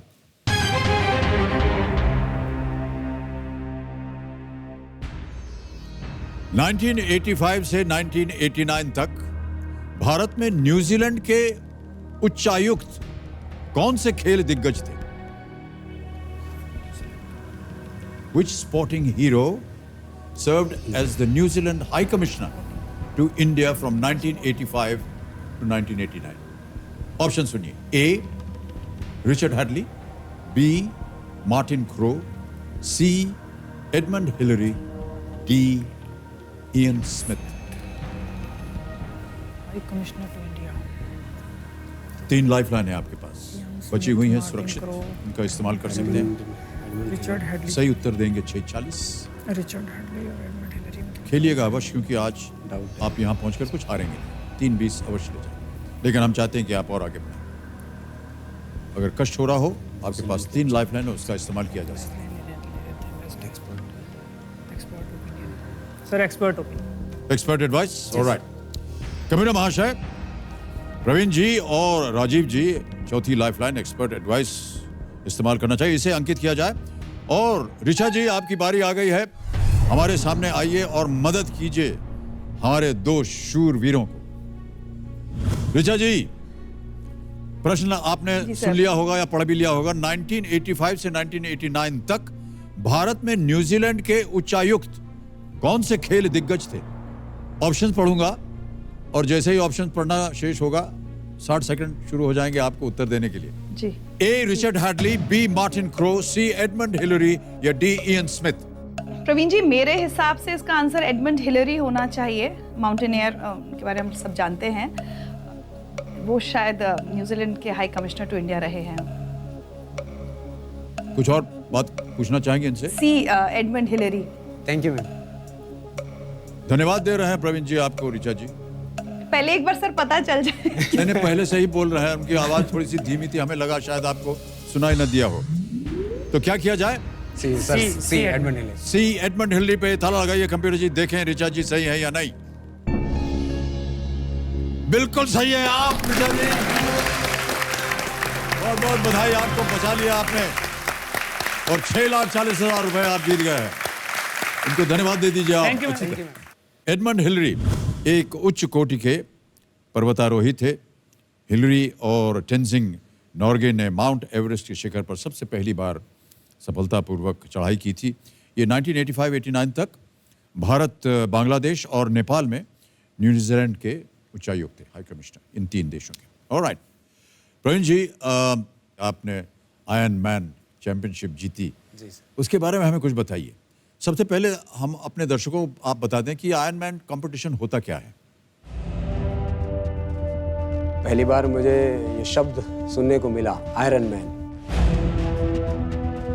इसमें क्या था, 3.86 किलोमीटर आपको स्विमिंग करनी है, उसके बाद आपको 180.2 किलोमीटर आपको साइकिलिंग करनी है, उसके बाद आपको 42.2 किलोमीटर आपको रन करना है। फिर मैंने अपने आप को धीरे धीरे आयरन मैन के लिए प्रैक्टिस शुरू की मैंने, और उसके प्लान के अकॉर्डिंग मैं चला। तो फिर मैंने आयरन मैन के लिए अपना रजिस्ट्रेशन किया साउथ अफ्रीका के लिए। ऐसी जगह पे जाने के बाद आपकी जो विल पावर है या फिर नेवर गिव अप वाला एटीट्यूड है, वो साथ देता है कि नहीं यार, करना तो है चाहे कुछ भी हो जाए। ये है आयरन मैन का विश्वास। 14 घंटे 19 मिनट में मैंने आयरन मैन को पूरा किया। आयरन मैन कंप्लीट हुआ, खुशी थी लास्ट में जब मैं तिरंगा फहराया जाके।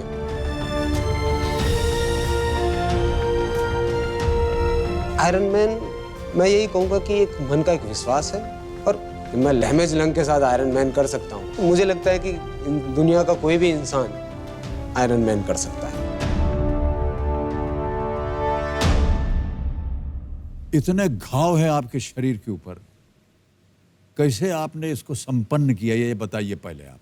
मैं 2011 में यहाँ से मुंबई से ट्रांसफ़र चला गया था विशाखापट्टनम। विशाखापट्टनम से मेरा जो प्रमोशन कोर्स था, वो काफ़ी पेपर कार्रवाई के बाद में मेरा कोर्स आया, और उसके बाद में फिर मैं कोचीन गया। कोचीन से हम लोग मुन्नार डैम में हम लोग गए हुए थे। तो मुन्नार डैम का जो वॉल है, मैं उस पर बैठा हुआ था, और मेरे जो साथी थे वो स्विमिंग कर रहे थे, मैं ऊपर बैठा हुआ था मुंडेर पे। तो उन्होंने बोला तेवतिया जंप, तो मैं बोला नहीं यार, मेरे कान में उस समय मेरे कान में इन्फेक्शंस हो रखे थे, ब्लीडिंग और पस जाता रहता था। मैं हमेशा कपड़ा बांध के रखता था ताकि दूसरों को दिखाई ना दे। जी जी। डॉक्टर्स ने क्लियरली मुझे मना कर दिया था, आप कभी स्विमिंग मत करना, रनिंग मत करना, और डाइविंग तो भूल के भी मत करना। जी। वो जो एक्सक्यूज़ की जो लिस्ट थी, मैं उसको अपना भविष्य मान बैठा, उसकी अपनी डेस्टिनी मान लिया कि यही मेरा भविष्य है, मैं इसी के साथ चलूँगा। लेकिन मैं रात को सो नहीं पाया सर। तो मैं अर्ली मॉर्निंग उठा, अलार्म बजा, और मैं उठा और पानी को देखा, तो रुका नहीं गया मुझसे। और मैंने सब चीज़ों को जो एक्सक्यूज़ की जो लिस्ट जो भी कहा था कि मत कीजिएगा, भूल गए आप। तो मैंने कुछ नहीं सोचा फिर, और सीधा पानी में छलांग लगा दी। जब पानी मेरे सर के ऊपर से गया, जब मैंने अपने आप को फील किया, तो ये लगा कि मैं जिंदा हूँ। आज भी वही मेरे हाथ उसी तरह से काम कर रहे हैं जब पहले करते थे इसी डैम के अंदर, जब मैं कोर्स के लिए आता था। तो मैं निकला, जो फीलिंग्स थी वो पॉजिटिव थी बहुत ज़्यादा। मैं उस दिन बहुत खुश हुआ, और मैंने फिर उस चीज़ को शाम को फिर वो लोग स्विमिंग किया तो मैं भी उनके साथ में स्विमिंग करने लगा। क्या बात। क्योंकि मैंने एक जो मिथ मेरे साथ में बंधा हुआ था, मैंने उसको तोड़ दिया जी। और फिर मैं स्विमिंग में लग गया। रनिंग का भी इसी तरह से कभी शुरू हुआ कि मेरा मेडिकल था 2012 में, तो मैं डॉक्टर के पास गया मेडिकल के लिए कि सर मेरा मेडिकल है। तो उन्होंने मुझे देखा, मैंने मार्कोस कमांडो की ड्रेस पहनी हुई थी। उन्होंने मुझे देखा और एक बार मेडिकल के डॉक्यूमेंट देखे। उन्होंने बोला कि आप वेइंग मशीन पर खड़े हो जाइए। तो मैंने बोला सर मैं तो लो मेडिकल कैटेगरी हूँ। तो उन्होंने बोला ठीक है, क्या बात होगी, फिर आप खड़े हो जाइए। तो मैं वेइंग मशीन पर खड़ा हो गया। तो जो सुई थी वो 75 प्लस चली गई। तो उन्होंने बोला कि शीशा सामने है, एक बार अपने आप को देखो। तो मैंने देखा। तुम बोला क्या हो तुम? तो मैंने अपनी रैंक को बताया। बोला नहीं, क्या हो तुम, फिर से देखो। तो फिर से देखा मैंने, फिर बताया कि उन्होंने बोला तुम कमांडो हो और हेडक्वार्टर में तुम मार्कोस के एक रिप्रेजेंटर हो और देखा है अपने आप को, कहाँ से तुम मार्कोस लगते हो। तो उन्होंने बोला कि वज़न आपका बहुत ज़्यादा है, कम करके 1 महीने बाद आइए। फिर मैं भी मतलब डॉक्टर अडियल था तो मैं भी उसी में लग गया कि ये अगर अड़ सकते तो मैं भी थोड़ा सा डिफेंड करूं अपने आप को। मैंने कुछ नहीं बोला, तो मैंने कागज़ उठाए और वापस ऑफिस जाते बार दुनिया भर का जो मन के अंदर रहता पूरा भड़ास निकाली और अपने आप से मैंने क्वेश्चन शुरू किए कि कमांडो, मैं क्या कमांडो लगता हूँ? इसका मतलब उसने मेरे क्रेडिबिलिटी देख करके, शरीर को देख के एक तरह से एक सवाल खड़े कर दिए थे उन्होंने। जो मेरी क्रेडिबिलिटी थी पूरी खत्म हो चुकी थी, मैं कमांडो बचा नहीं था। तो फिर मैंने शाम को, फिर जब सब ऑफिस से चले गए तो फिर मैं इंटरनेट पे बैठा, फिर मैंने ढूंढा how to reduce the weight. तो मैंने लिस्ट बनाई कि क्या क्या चीज़ नहीं खानी है अभी। तो पहले तो मैंने पराठे, जाते ही घर पे घर पे पत्नी थी, तो उनको बोला कि कल सुबह मेरे लिए पराठे मत बनाना। तो वो देखने लगी कि मेडिकल है क्या। तो मैं बोला नहीं ऐसा नहीं है। बोले ठीक है। वाइफ दूध लेने जाती थी तो मैंने उसको बोला कि सुबह मैं दूध लेने जाऊंगा। बोले ठीक है आप चले जाना। तो मैं जब गया तो मैंने दूध के डब्बे को उधर टांगा और सोचा कि आज ट्राई करते हैं, कुछ कोशिश करके देखते हैं। तो मैंने कोशिश की, जो मेरी स्पीड थी मैं उसी के थ्रू मैं गया और 500 मीटर पहुँचते पहुँचते मेरी हालत ख़राब हो गई। पूरा पसीने में ना आ गया, ऐसा लगा लंग्स पूरा बाहर आ जाएगा फट के, इतना पेन हो रहा था। तो मैं वहीं बैठ गया, मुझसे खड़ा नहीं हुआ गया। फिर थोड़ी देर बैठा, थोड़ी सांस आई, थोड़ा सा ब्रीदिंग इनहेल एक्सेल किया तो थोड़ा लगा कंफर्टेबल है। पेन हो रहा था बहुत ज़्यादा, फिर चेस्ट को पकड़ा, फिर वापस आया। घर गया तो देखा पूरा, वाइफ ने देखा पसीने पसीने। तो बोला क्या हो गया? तो बोला ट्राई कर रहा था रनिंग। बोला मरोगे क्या? तो फिर मैंने इस चीज़ को छोड़ा नहीं। नेक्स्ट डे 6 आप प्रयत्न करते गए? प्रयत्न करता रहा और 600 मीटर, 700 मीटर, 800 मीटर और 1 महीने बाद मैं वापस डॉक्टर के पास गया तो मेरा वजन 66 केजी था। देख के बड़ा आश्चर्य हुआ होगा उनको। जी। तो उन्होंने जैसे ही मुझे देखा तो उन्होंने कभी नहीं कहा ही नहीं कि तो आप वेइंग मशीन पे चले जाओ। उन्होंने सेम टाइम साइन मारा और मैं सोच रहा था कि ये मशीन पे मेरा वजन तोले। जी। फिर मैंने उसको रूटीन बना दिया, तो मैं डेली 5 किलोमीटर रन करने लगा। और ये रही आपकी ट्रेनिंग की प्रतिक्रिया और फिर आप कंपटीशन में आपने 2015 में मैंने पहली बार मुंबई मैराथन में पार्टिसिपेट किया। जी। हाफ मैराथन थी, बैंड्रा से शुरू हुई और वीटी तक, और ये दूरी मैंने 1 घंटे 53 मिनट में पहली बार पूरी की। 21 किलोमीटर। जी। बहुत सारी आपने कठिनाइयाँ अपने जीवन में उठाई हैं लेकिन हार नहीं माने। ये एक बहुत बड़ा उदाहरण है। आज हमारे जितने भी दर्शक देख रहे होंगे वो वाहवाही कर रहे होंगे लेकिन साथ साथ बहुत प्रेरित भी हो रहे होंगे। प्रवीण जी बहुत बहुत धन्यवाद आप। और हमारी जो एक टैगलाइन है कि कब तक रोकोगे, जी वो आप पे बहुत लागू होती है। आप हमें कब तक रोकेंगे, हम प्रयत्न करते चले जाएंगे और आप हमें रोक नहीं पाएंगे। बहुत बहुत बधाई आपको, एक बार फिर तालियों के साथ आपका अभिनंदन करते हैं। बहुत ही अच्छी बातें आपने आज हमें सिखा दी हैं। 12वां प्रश्न है ये और इसका मूल्य है 12,50,000 रुपए। 2 लाइफलाइन अभी भी बची हुई हैं आपके पास, जोड़ीदार और 50-50। 12वां प्रश्न 12,50,000 रुपए आपके स्क्रीन के ऊपर ये रहा।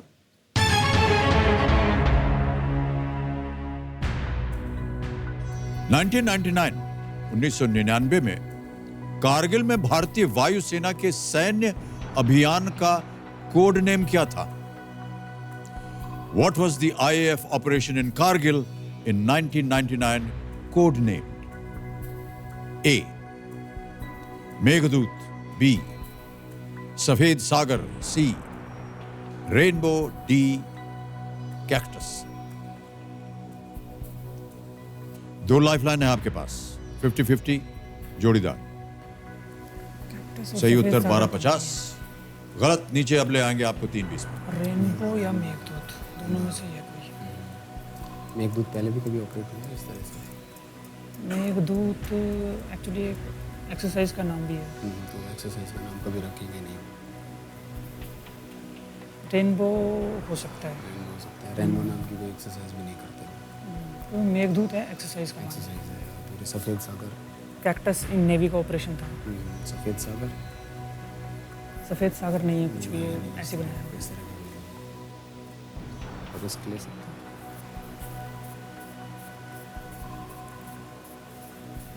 एक बार 50-50 लेके देखते हैं फिर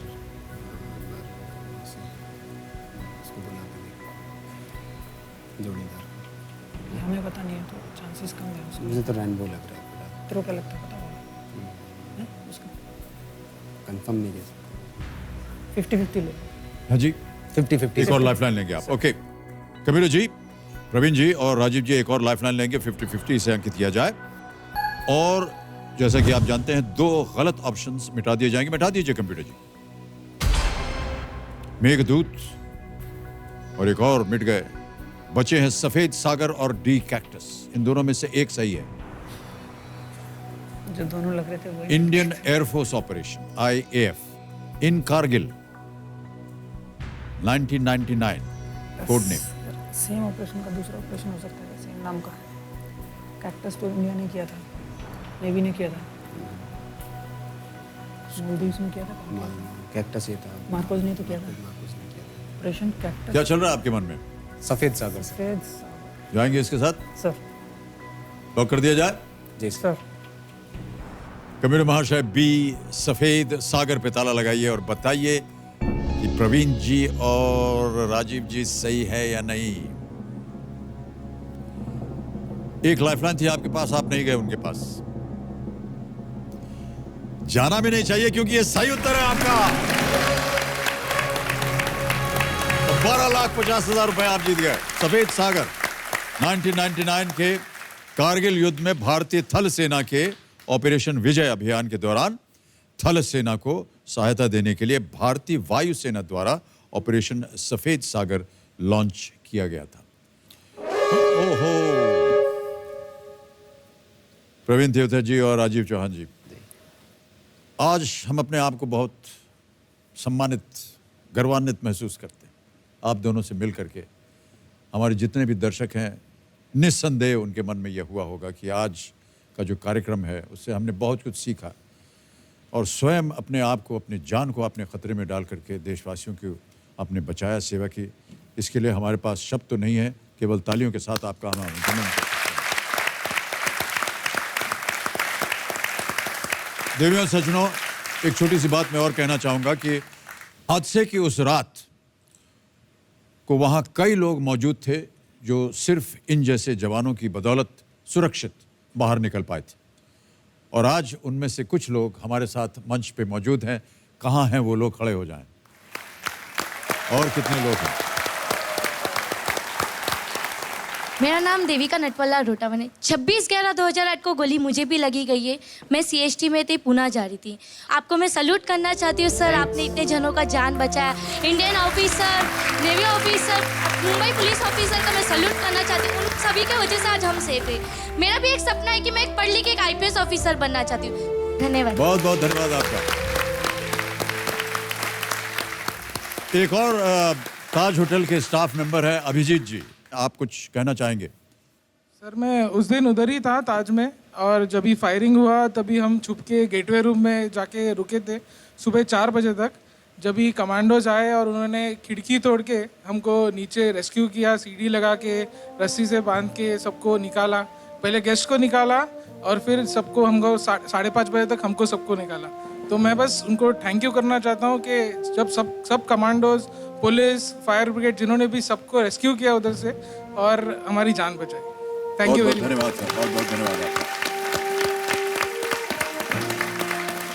इनकी बात पे मैं एक चीज़ कहना चाहूँगा सर। जी, हम सब अपने आप को भारतीय कहते हैं जी, लेकिन मैं उससे भी थोड़ा सा बियॉन्ड जाना चाहूँगा कि हम भारतीय होने से पहले हम खुद भारत हैं। क्या बात है, बहुत खूब। भारतीय होने से पहले आप खुद भारत हैं। वाह, बहुत अच्छी बात कही आपने। एक सर, आप बाबूजी की कविता है, आपके बाबूजी की, जी, वो कहना चाहूँगा सर। जी जी।